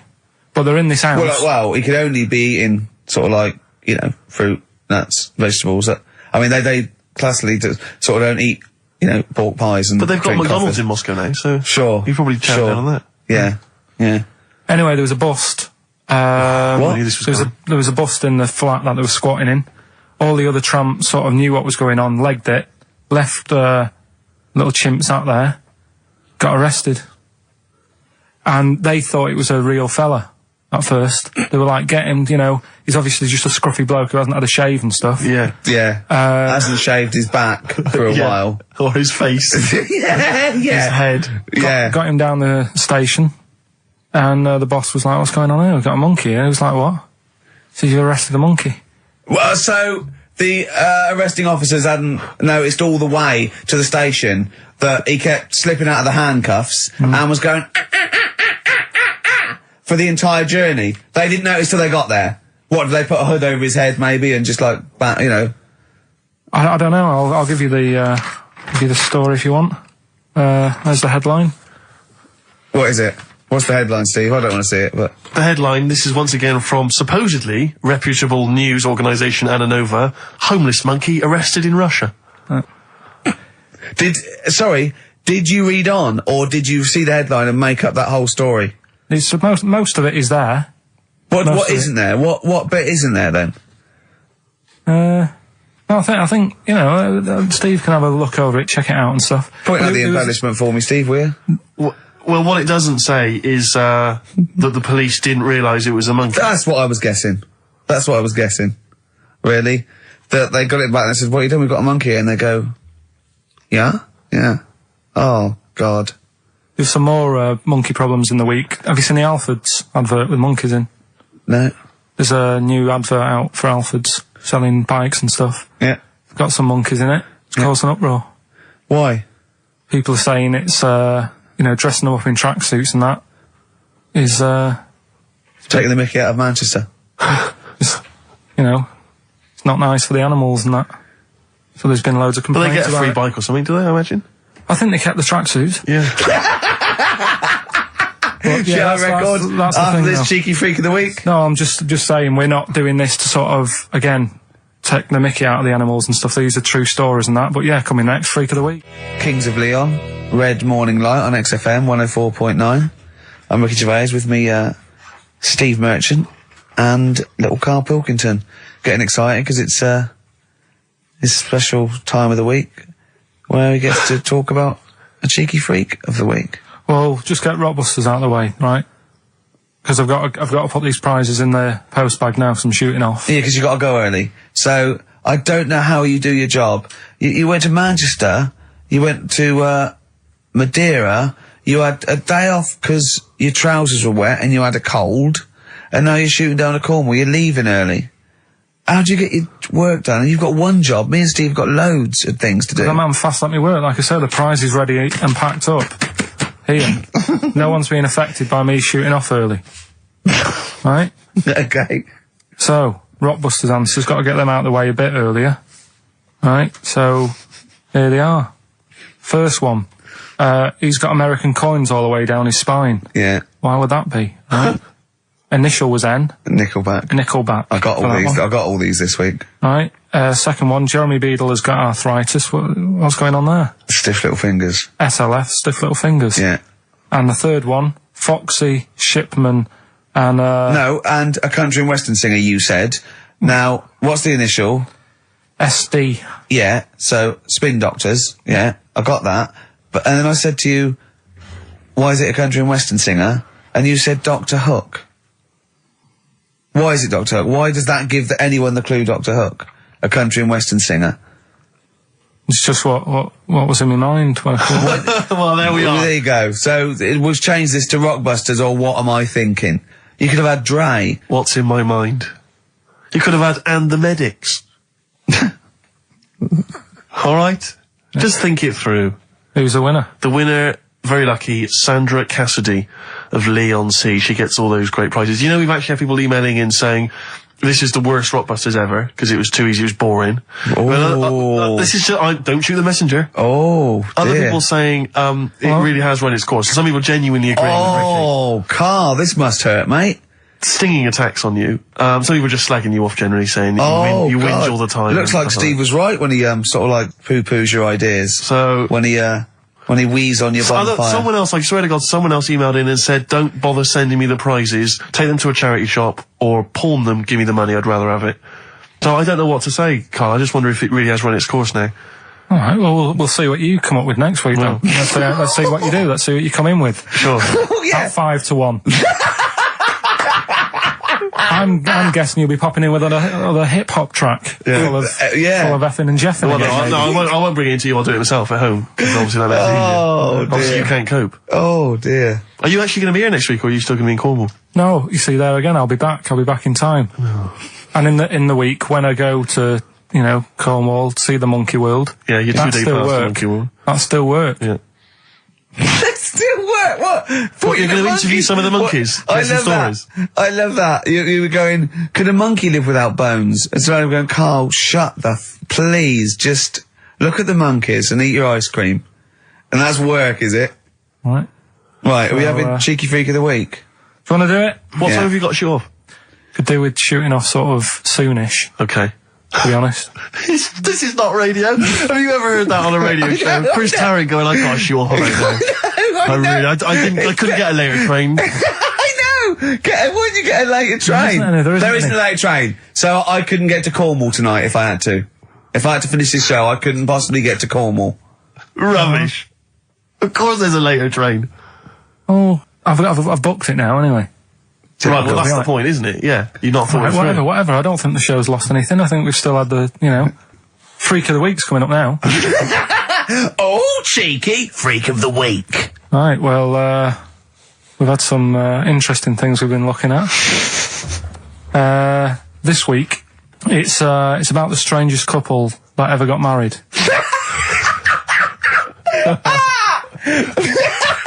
And we've had 2 sets of chimps, so it's stranger than that.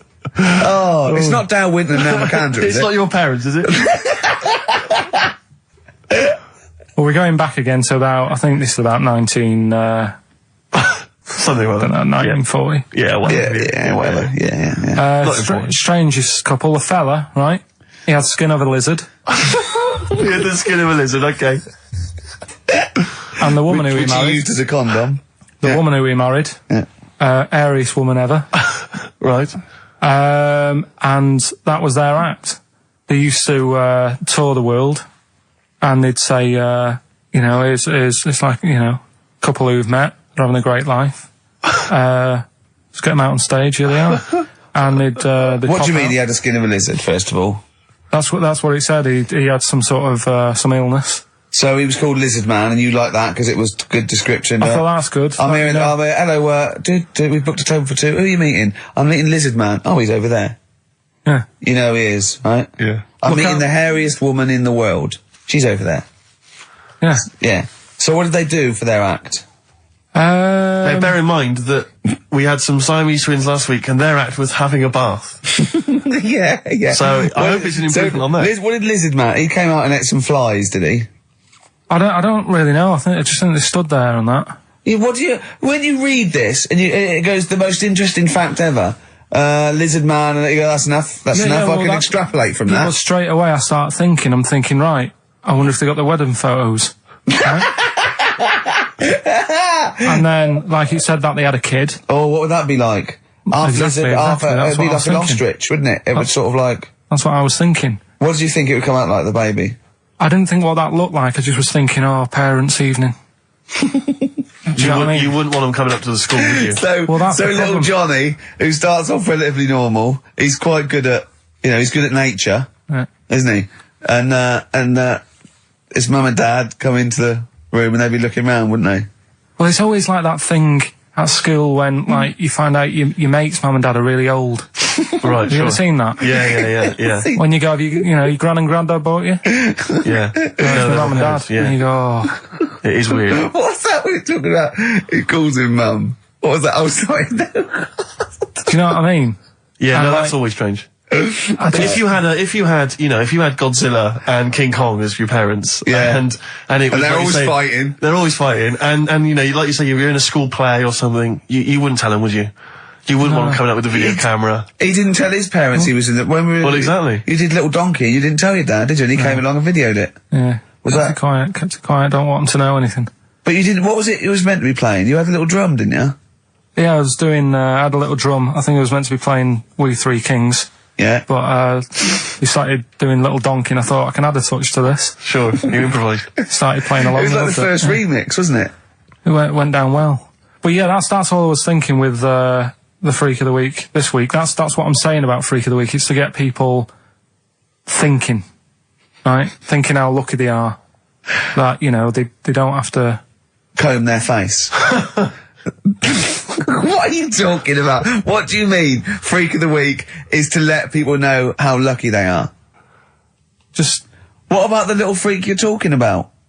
What are they thinking? They're going, oh, he's talking about me. I'm a little hairy lizard man on a stick. Pop in, give us a call. I thought, that's what I'd like to do on a TV programme. That's what I want to do. I want to go and, like, meet these people and say, right, let's just go shopping. Let's, we'll film what your normal day's like. Yeah. Let's pop out. Nip into Sainsbury's or whatever. Yeah. Buy a comb. Park right up close to it. You know what I mean? Yeah. So what you're saying is you just want to get a little message out there, which is that there's always someone worse off than you. Well, there's proof of that in this room. You know what I mean? Oh, Karl, when's your train? In a minute, I'm going to get going now. I'll see you later. Thanks, Karl. Brilliant. What are you playing? You can play a song? Kirsty McCall. Yeah. I'll see you later. Kirsty McCall, New England. Karl Pilkington has left the building. He's rushed away. He's on his way down to Cornwall. And we're left by ourselves. Indeed. In the room. See, if we can do this... If we can press all the buttons and not make any mistakes, strictly speaking, there's no need for Karl. I don't mind if we make mistakes. Well, no, exactly. We never worried in the old days, did No, we? sure. I think Karl is going to love Cornwall. Because I think, one, the mayor is probably an animal. Yes. And I imagine the townsfolk think like Karl. Yeah. Do you know what I mean? I imagine he'll stay there. He'll be made king. Have you ever seen Return of the Jedi? In Return of the Jedi, the Ewoks, the little furry creatures, they see C-3PO, and because he can talk and he can speak their language, they actually elevate him he's to godlike back. status. What are you doing here? Hooray! He's back. What are you doing? You could have stayed till the end. No, I'll see you later. What are you doing? What are you doing? Right. Right, well there he is. He's on his way. Yeah, down to if Cornwall. you're listening online in Cornwall, I mean, I can't imagine that's ever going to happen. But, you know... on a clothesline with a bean tin at one end and a big bean tin in London. Or if I'm cool in London. Yeah, or if the foil helmet you wear to fend off laser rays from aliens out of space are somehow picking up the show, then Karl's on his way. Look forward to meet the bold one. Because he's got a sort of like, the obligatory sort of red face that would go well down there now. Because I think he's been out in the sun, or he was... pre-boiled when he came in. But he's rushing down to Cornwall now, going from Paddington Station. So, if you're in the Paddington Station area, you want to pop down and sort of wave him off, then do. Yeah. Don't be afraid. That's not a dirty sexual act.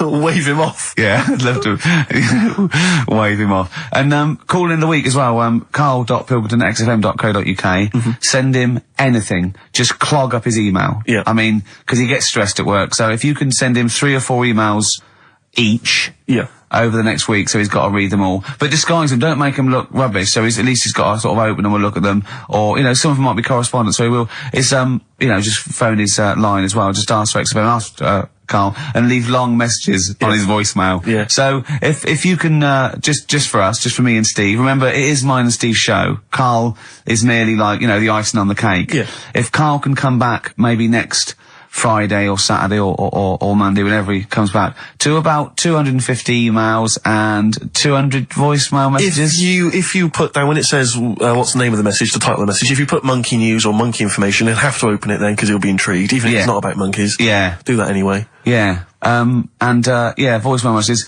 Leave them long. Like there's information. Disguise it, so it might be important. Yeah.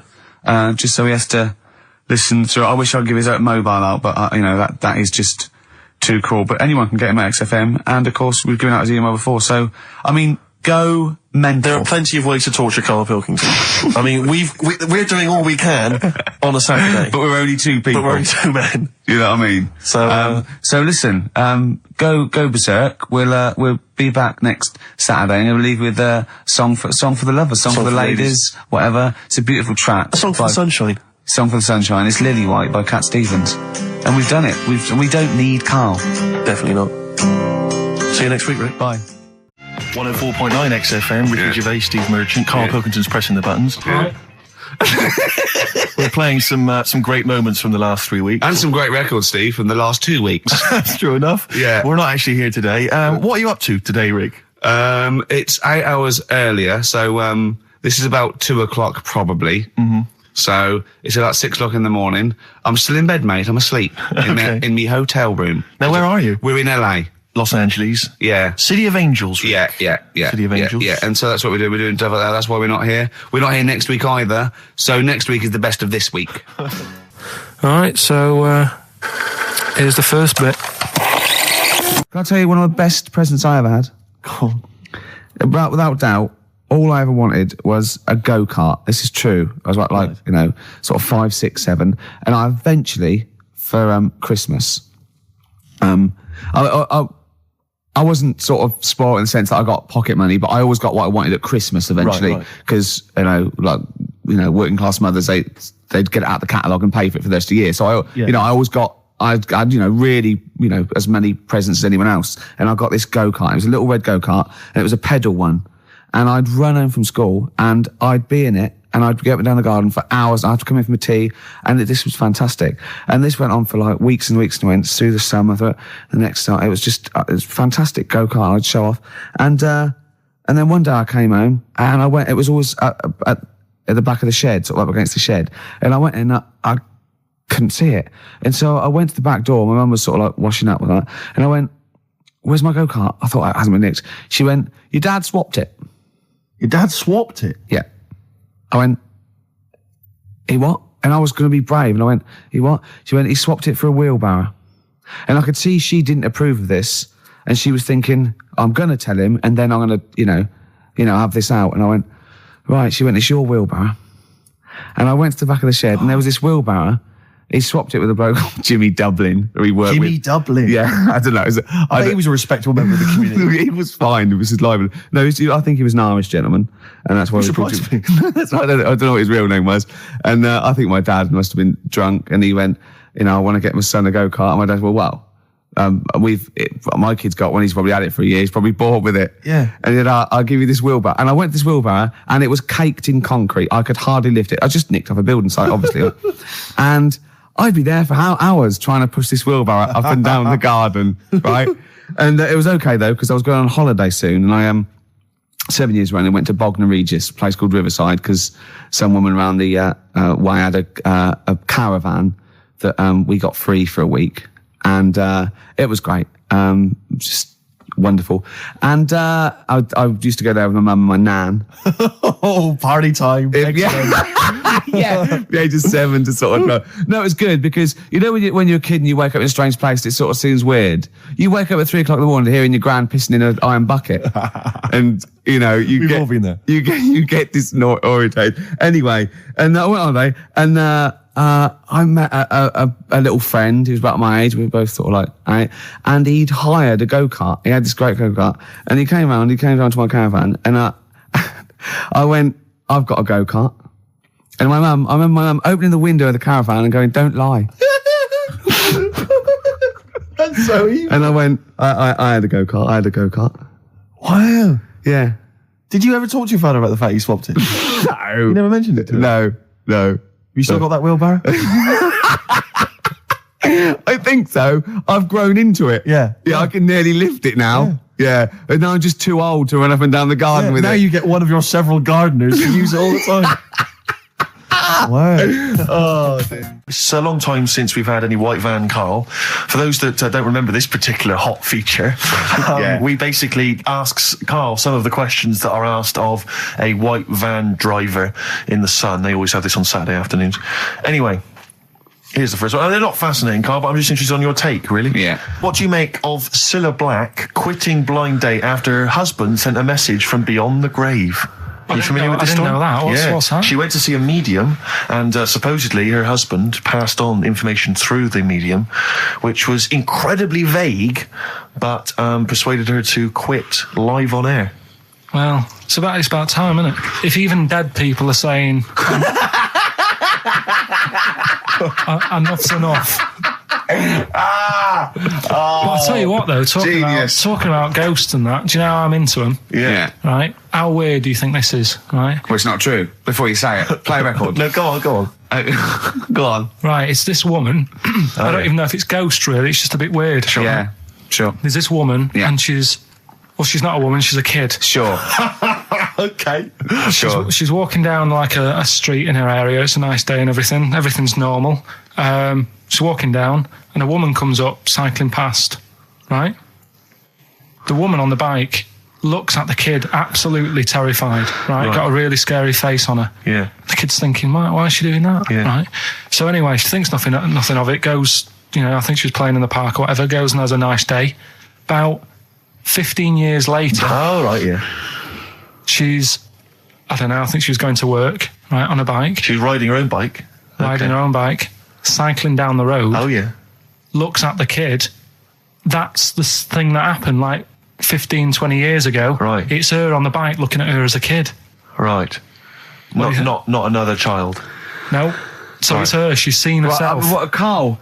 I mean, I don't know where to start. Firstly, where's this information come from? But I mean, why do you ever? I mean, I don't know what part of that you think can be true. I'm honest. I'm speechless. I don't know what to say. What are you talking about? Bit weird, though, isn't it? But it's not true. It didn't happen. Nothing happened like that. She said it did. Well, Who? then she's wrong. Who? She said she saw herself. She saw herself as a kid, didn't she? Did she carry on riding And as an pub? adult when she was a kid. Did she stop and talk to herself, or did she ride on by and think that's a bit weird? There's me as an 8-year-old. I won't stop. I'll be late for work. yeah. If I'm late again, the boss said he'd be in trouble. Yeah. Oh. Well, And where is this information? Did it happen to someone you know?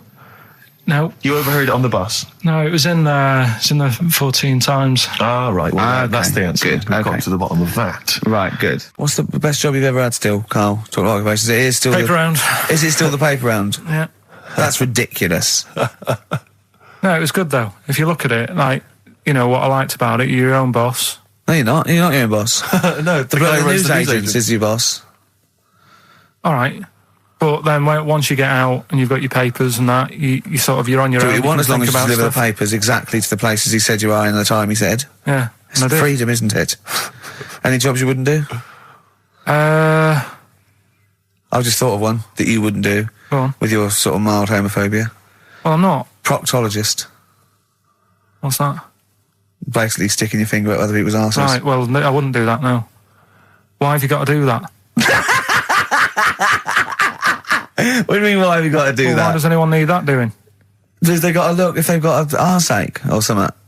Which trainee doctor makes that their speciality? Do you know what I mean? That must be, right, we got a place for proctologists, and it's you, Meadows. You came last. Oh, seriously, what? I'm not the arse doctor, am I? Yeah, you came last. Oh, I'm a bum GP. I can't believe it. Yeah, you got to, I can't believe this. Yeah.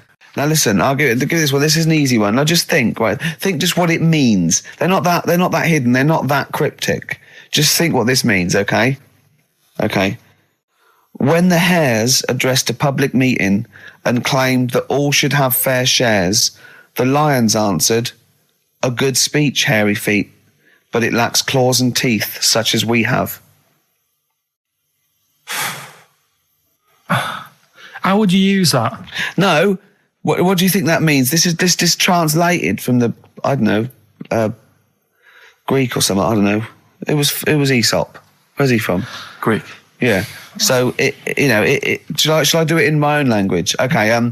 So what would happen if there's hares and they have a meeting in the jungle with like loads of lions and go, "Hey, hold on, wait a minute. I think we should all be equal and share everything, all right?" And the lions go, "Well, yeah, it's easy for you to say. We've got claws and teeth." Yeah. What does that mean? It's saying like, of course the hares want that because it's better for them. The lions get nothing out of it because they're already king of the jungle. That's right. So it's negotiating from weakness. Anyone can negotiate from strength, but negotiating from weakness is it's be lovely. It's a lovely utopian look at the animal But kingdom. the way you said it is better than the way they worded it. Well, that's because Ricky's very much the modern Aesop. I mean, many people have thought that. You know, that's why he's getting a lot of awards with the TV show. For him, that's a fake. So look, I'll take that home and read ones you like and tell me about the ones you like, ones that click. I don't care if you only come in with like one or two. Go, I'll tell you what, Rick, that's there's one thing that I've learned from that. You know, because sometimes you can know all these phrases and until something happens, you don't think, you know, everyone's heard, you know, I don't know, to err is human, to forgive divine. And then something, you know, might happen. Do you go, oh, that's what that means. That's amazing. So, you know. Do you know any, Steve, offhand? Wait, what's that? A fable. Well, I would imagine that the most famous one I've always remembered is the lion with the thing in its hoof. Do you remember that? Paw. The lion, yeah, with the spike in its paw, and a smaller animal gets out for it, but it still attacks it anyway. Well, that's life, isn't it? Well, I read one the other day, actually, which was very interesting. It was one that the famous film director Orson Welles said. Oh, yeah. Which he said, apparently there was a bear going across a lake, wading through the lake, and a scorpion said, well, let me go on your back, will you? Come on, just let me go on your back, we'll go across, it'll be brilliant. He goes, well, no, you'll just sting me. You go, don't be stupid, if I sting you, you'll die, and we'll both drown. And he goes, oh, fair enough. Who was doing the stinging? The scorpion. Right, okay. and the bear's wading through the water. Yeah. So the scorpion jumps on the back, and they wade through the water, and halfway across, the scorpion stings the bear. And the bear goes, well, we're both going to die now. He goes, yeah, it's my nature. I thought he was going to say, I can swim. Oh, you're the best. What's the one about, Does that mean anything to you? It's my nature, i.e., that's in my nature. That's the way it is. That's what I do. Yeah, I'm a scorpion. Yeah, one of my favourite ones. These don't mean anything to you, do they? I mean, one thing is you're not impressed by them. They're all right. What about this? What about this one? Don't trust bears or here's one of my favourite. What? He said, well, why not just say, don't trust bears? The bear's the one that was too trustworthy. Don't trust scorpions. Yeah. Right. Here's one of my favourite ones of all time. Okay. A lion is dying. It's an old lion. He's in the front of his cave, and all the animals come around, like the foxes and the hyenas and the rabbits, and they're all taking the piss out of him, and they're laughing at him, and they're laughing and going, "You can't fight us now." And just before he dies, he goes, "Fine, but I was a lion once." What does that mean? Don't know. Well, he's saying it's better to have lived and had what I had, because I was great, if only for a short time, and you lot are still alive, but you're nothing. You're rabbits and hares. I was a lion once, so I'm Are they happy. always using animals for these stories?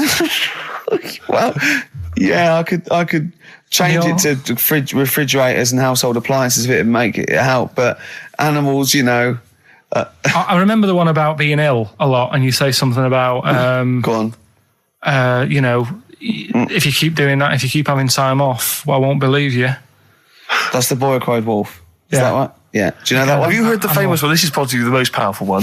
When you're pulling a face, and they say, well, if you Wind keep doing checks. that, the wind changes. I've You heard gotta stay like that. Because you know that's scientifically proven. That is. That can happen. That can happen. Should we have hip hop hooray? Yeah. Are you queued up for that? No, but go on, you... Carl, sort it out, mate. I was going to... No, come on, this is what I asked you to play, mate. If you've not, you're getting too big for your boots now with your showbiz lifestyle. You're not paying attention, are you? You're not playing the record if we want you to play it. Heat magazine's favourite. Yeah. Okay, so, Oh, you dropped that. the You've CD now, embarrassed that's yourself. clumsy. Oh. You're, with the big I name can't DJs, believe you're Dr. not... Foster. Oh, fables are great. He's not impressed, is he, Rick? No, I am. I mean, once I take this book home tonight and have a read, I might change my mind on them next week.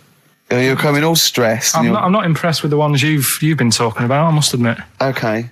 XFM 104.9, Ricky Gervais Show with Steve Merchant. Hello there. Yeah. And we're not here this week. We're off jetting around the world, so we've pre-recorded these links. The time is currently somewhere between 1 and 3 o'clock. So a time check there from Steve Merchant. No problem. Yeah, and what about this weather? Isn't it warm? Stroke, edit that, Karl. Cold. Okay, whichever one. I'm pleased to see that the congestion charge has had some considerable effect. Had no effect. So just wasn't that great on telly last night? The film. Yeah. I particularly enjoyed last night's EastEnders, Coronation Street, Brookside. Okay. Yeah. Rockbusters. Yes. I don't want you to have monkey news right now, because we've just had a little story there. Sure. You don't want to... Don't want to go too far. Yeah, go on. So we'll get Rockbusters out of the way. Have we got a winner? Come on then. See, it worries me that we've had very few entries. I think that even your mental fans aren't getting these, which is really worrying. They must be terrible clues this week. All right, well... Has anyone got them right, Steve? I think there's just one guy, who I suspect has won in the past. Well, There we are. so what? Right, the first one. If you go out of France by boat, you might as well buy your fags when you're on that, because you'll get them a lot cheaper. Brilliant. Right? Yeah. BF, Yeah. buy it ferry. Right? That's like, What? buy on ferry. What? Buy on What's Brian Ferry? What's that? Is that a band? What is it? I don't know what it is. Brian Ferry.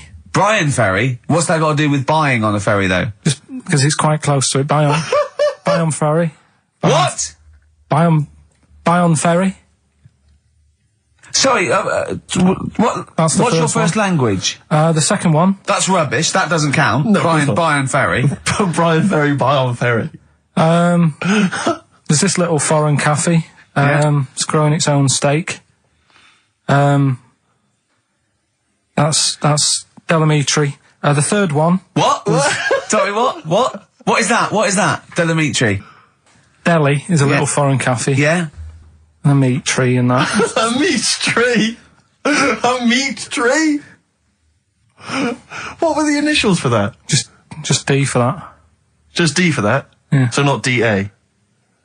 So you didn't even give him a chance to get the group. Well, they got it. Well, no. No, they didn't. Right, it's the end. Go on, right. Go on.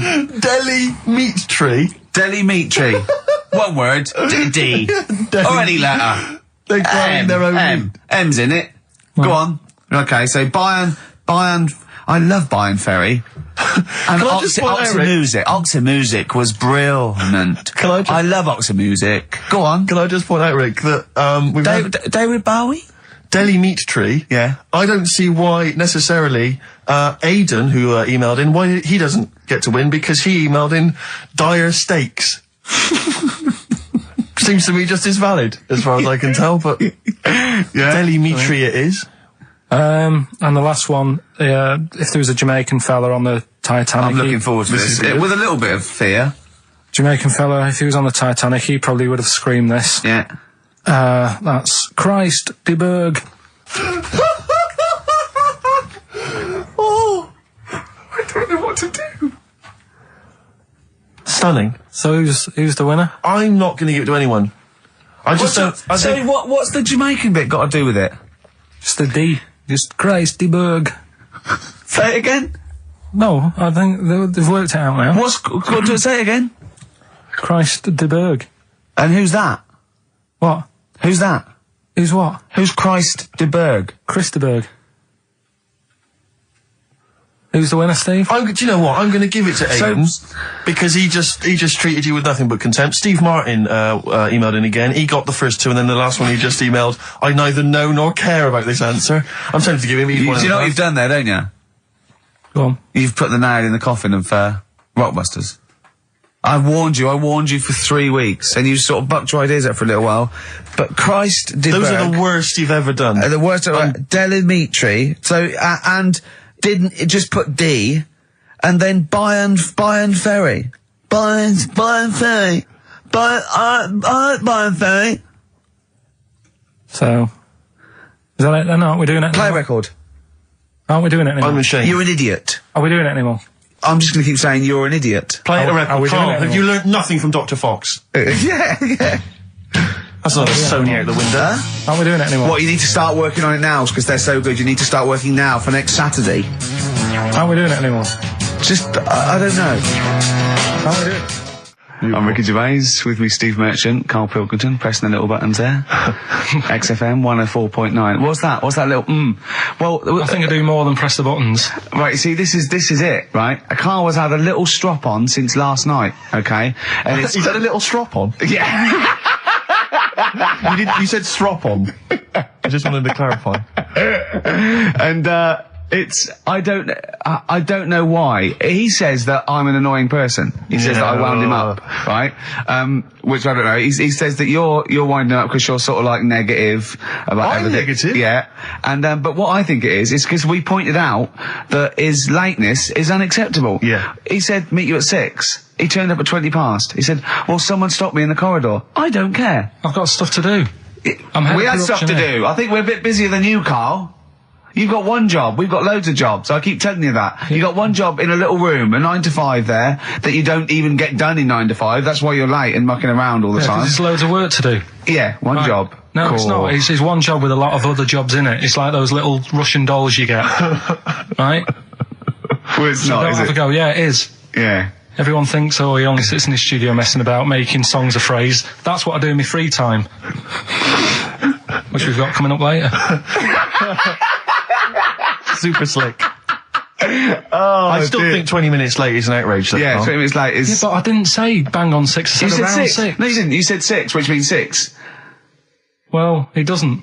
Wait, sorry, it doesn't. If I was a newsreader, I'd say, yeah, you've got to be on time. Do you know what I mean? If it was a 6 o'clock news, I wouldn't want to be late. But it's the fact that I said to you, I'm busy, I've got stuff to do. No, you didn't say that. You said 6 o'clock to sort out tomorrow's show. I didn't. I know what I said. So Yeah, You don't, because I remember you sent me a text. You didn't even, it wasn't even a phone call. You didn't even have the politeness to call. Stephen has stitched him up by being a text? little bit more Busy. precise than him. It was a text and it said, see you around 6 tomorrow, question mark? Around. You just said it. Well, yeah, Round but 6. That doesn't count. That doesn't mean anything. Well, yeah, no, he does. What? So all right, You Rick. told me he said 6. Well, he did. I'm paraphrasing. 6 o'clock, Rick. To me, even if it was around 6 o'clock, that would be 5 to 6 or 5 past 6. It would not be 20 minutes after the event, because that is late. Well. Well, you've got nothing. You see, you haven't even got an excuse. Yeah, but then I turned up, right, and I said, right, well, let's not argue about this. Let's come up with some good new features, because we've been in Cheapest Chimps. That's gone today. Good news. He never liked Cheapest Chimps, Karl, did he? Right, he never liked it. Do you know what? Do you know who's took it further? Go on. Donald McIntyre. What? He's doing a programme, Cheapest Chimps. No, he's not. doing It's a it. channel. Well, we'll see. Again, I'll prove you right. Again, He's prove you wrong. not. He's not doing a program Cheapest Chimps, is Yes. he? He's not. What do you mean? He's doing. I saw a trail on Channel 5, and it was saying, you know, Is he's it done 5 this. or is it about 20 past 5? He's doing this, he's done that, you know, now see him on Channel 5 because he's moved to Channel 5. Right. He's saying first big problem, chimps, you know, they deer and that. And, No, they're not dear. He's getting confused. no, 50 odd grand for a chimp, and it's saying, you know, he'll look into how much you can get gorilla for. What are in the name of God are you talking about? We'll talk about that later. But I don't know. I'm just saying that's another idea. And that then, Steve so go on, you got off, this is why you never get stuff done and you're Yeah. late. You got off the point, you were talking about arriving late. Yeah, I know, but I'm just saying to you now, I turned up late, so I said, right, well, let's not argue. Yeah. I said, let's do some stuff. Yeah. You weren't having any of it. I think at one point you were trying to be sick on my leg. I do remember that. Yeah? Why? Just for fun? Yeah. Alright. That's when I started getting annoyed. He was very annoyed last night. No, yeah, okay. Yeah, I can see where that could be annoying, but you just gotta think, hey look, so what? It's, you know. Well, I think you rub each other up the wrong way. Yeah. No, that's the problem. no more Cheapest Chimps today. Right. Nothing to replace it because we didn't have a chat. Songs of phrase, we're doing that. You can win some stuff. Yeah, we've got the film that we haven't done for the last 2 weeks. The final film, we won't be doing that. Let him anymore. down. It's 2 weeks. So you're 2 weeks late on that. Can I just ask, guys, is there going to be some great music? Yeah, well, what I've got about something from the only ones? Yeah, The classic, another Another planet. Brilliant. Do you believe in God, Karl? Don't know, don't really worry about it. It was ages ago, wasn't it? So, you know, if he's about, whatever. Not that bothered. Adam and Eve's pretty interesting though, isn't it? It's not. Well, how is it interesting? He made man out of dust. Then just because he could, he's having a laugh. Then he made her out of one of his ribs. Again, he'd like to vary it a little bit. Then they had 2 sons, which gave rise to the entire human race. What was going on there then? What would have happened if they didn't get on?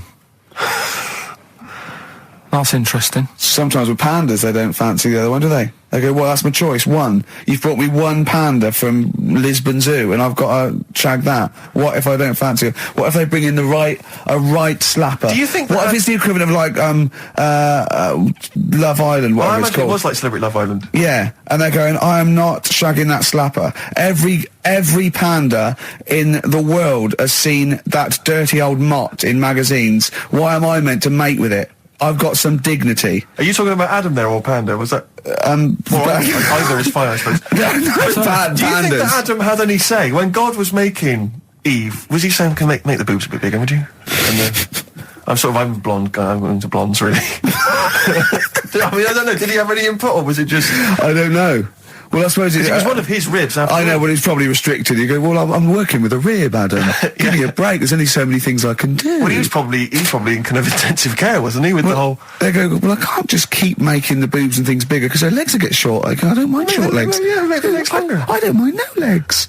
I don't mind no legs. As long as the boobs are sizable. I tell you what's weird though, Steve, right? Everyone's heard of like Adam and Eve, yeah? What's the surname? Yeah, where'd they get their post from? Unbelievable. Okay, 104.9, Ricky Gervais, Steve Merchant. We're not actually here. It's the best of. Got some new ideas for you. Go Well, they've all been blinders in the past. Go on. Did you do any competitions when I was away? I think we did, didn't we? Didn't we give away a DVD? Did we? Yeah, we did. Yeah, go on. Yeah, go on. Anyway. Well, I've thought of some... This isn't like radio, is it, as we know it? This is just people talking. If the mic's on, it's luck. Yeah. If anyone's listening, I've no idea what they think of this show. It's not a show. Not in the traditional sense. No. Okay, then you're going to change with that, Karl. Because a show suggests a certain form of presentation. Yeah. A certain pride. And when we do present dare I say it, some planning. Yeah, and when we do, it's ruined by him pressing the wrong button. Yeah. But I've got some planning here. Go on then. Quizzes. What I did was, when I was on holiday... Yeah. Right, you said, come up with a new idea, right? So the best way of coming up with ideas is sort of... Thinking. sort of nicking a TV show name and then twisting it a bit. Yeah. So... Or just rip off Simon Mayo's idea completely. That's good advice for anyone out there. I didn't... Yeah. If you're interested in ideas. See, Karl is presently running a course writing for TV. Yeah. And that's the lesson one, isn't it? Just That's rip lesson one. something else off. Just do it and change the title slightly. Yeah, Well, go on. this one I haven't really got... I don't know what to do on the game, but I'm thinking... Strike It Ricky. That's all you've got? That's what you've come up with. How long did that take? What is that? I just thought it sounded a bit like Lucky. Forget that one then. Yeah, forget that one. Okay, yeah. Well, no, good. No, we all have hits and misses. Even Spielberg's, not all his films, can hit the. Go on. Right. No, okay, no, it's a good. Go on. Yeah. Remember Big Brother? Yeah. Do I remember Big Brother? No, go on. Big Mother, right? You call in. If your mum's ever, you win a CD. What do you mean? How can you prove that? Alright, forget that. Right, here. Here's one. Right, ER. Good one. No. Yeah. No. The Price is Right, remember that? Yeah. Right. The Price is Ricky? No. The Rice is Right. And what I do, I read from an Indian menu and a Chinese menu. You tell me whether you have pilau or egg fried. He's a genius, isn't he? He really is a modern... that one. Let's go on then. Let's go into this one. Let's not cross this off right away. Go on then. You read from what? Well, I'll get a couple of menus from like an Indian and a Chinese takeaway. Yeah. And I'll go like, chicken korma. Well, could I just suggest that as it's an Indian, it will be pilau, and anything you read out that is... Yeah, but you don't know which one I'm reading from. What, the chicken korma's Indian, isn't it? Yeah, so you go pilau.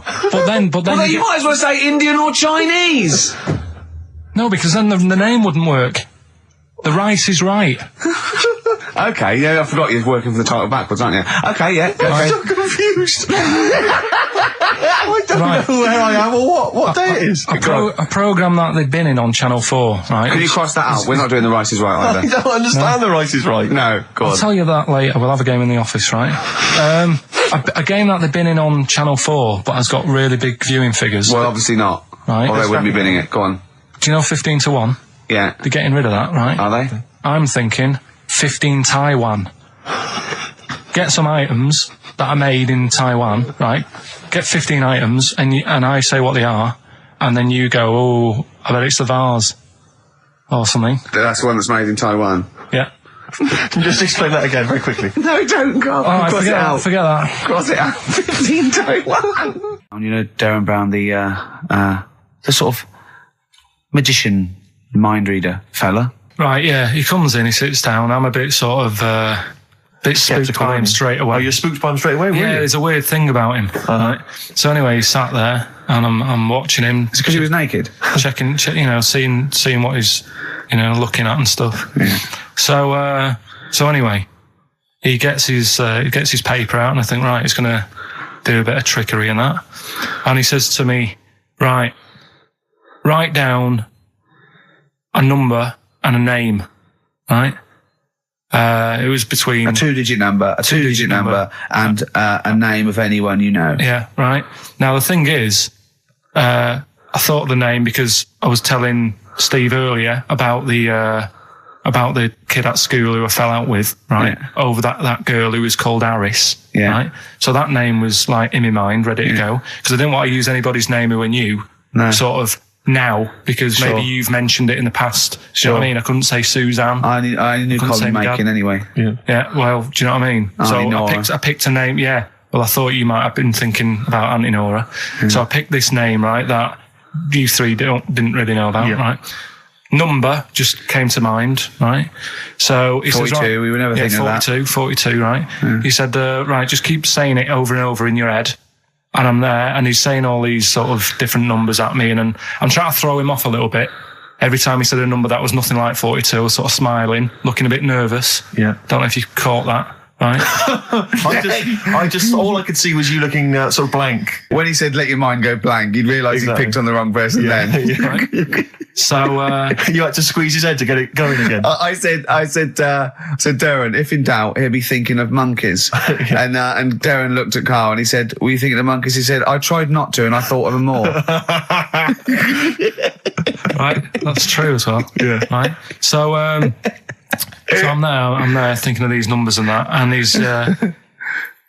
he said, right, let's just talk about other stuff for a bit, right? So I was like, well, I'm not going to say anything. Yeah. Right, because I don't want you to catch me out. But then when we were talking, I was trying to like knock him off track. Do you know what I mean? I wasn't. Do you know what I mean? I played a bit of hardball with him. Yeah. I was like saying, because we were talking about aliens and that as well, weren't we? And I was saying, well, you know, they might come and land again in 2060. Oh, clever. You know what I mean? Dropping Yeah. in different numbers and that. And so doing all that, playing him at his own game. And I think I had him for a bit. On the ropes, right? So anyway, comes down to the time when he's telling me the name and the number. Yeah. And, well, he explained what he actually did. I mean, that was... He just went, he said, just think of a number at the end of it. And he said, oh, is it an I? And you went, it wasn't an I, but there is no, okay. And anyway, he got You got the name. Harris. Then he went and said, "Do you an extrovert?" And he wrote down these numbers. Well, Said, he wrote down some numbers and he said that if you're an extrovert, these are the numbers you tend to choose. If you're an introvert, these are the numbers you tend to choose. And he wrote them down. And he said, I don't think you're really an introvert. I don't think you're this. I don't think you're that. And I think he came up with the number 32, didn't he? He said to you, you're thinking of number 32. You said to him, no way. You couldn't believe your luck, could you, when you'd caught him out? But he said it's either 42 or 32, didn't he? Yeah. Well, Yeah. no, but it was beside the point because then he said, rather brilliantly, hang on a minute, if you just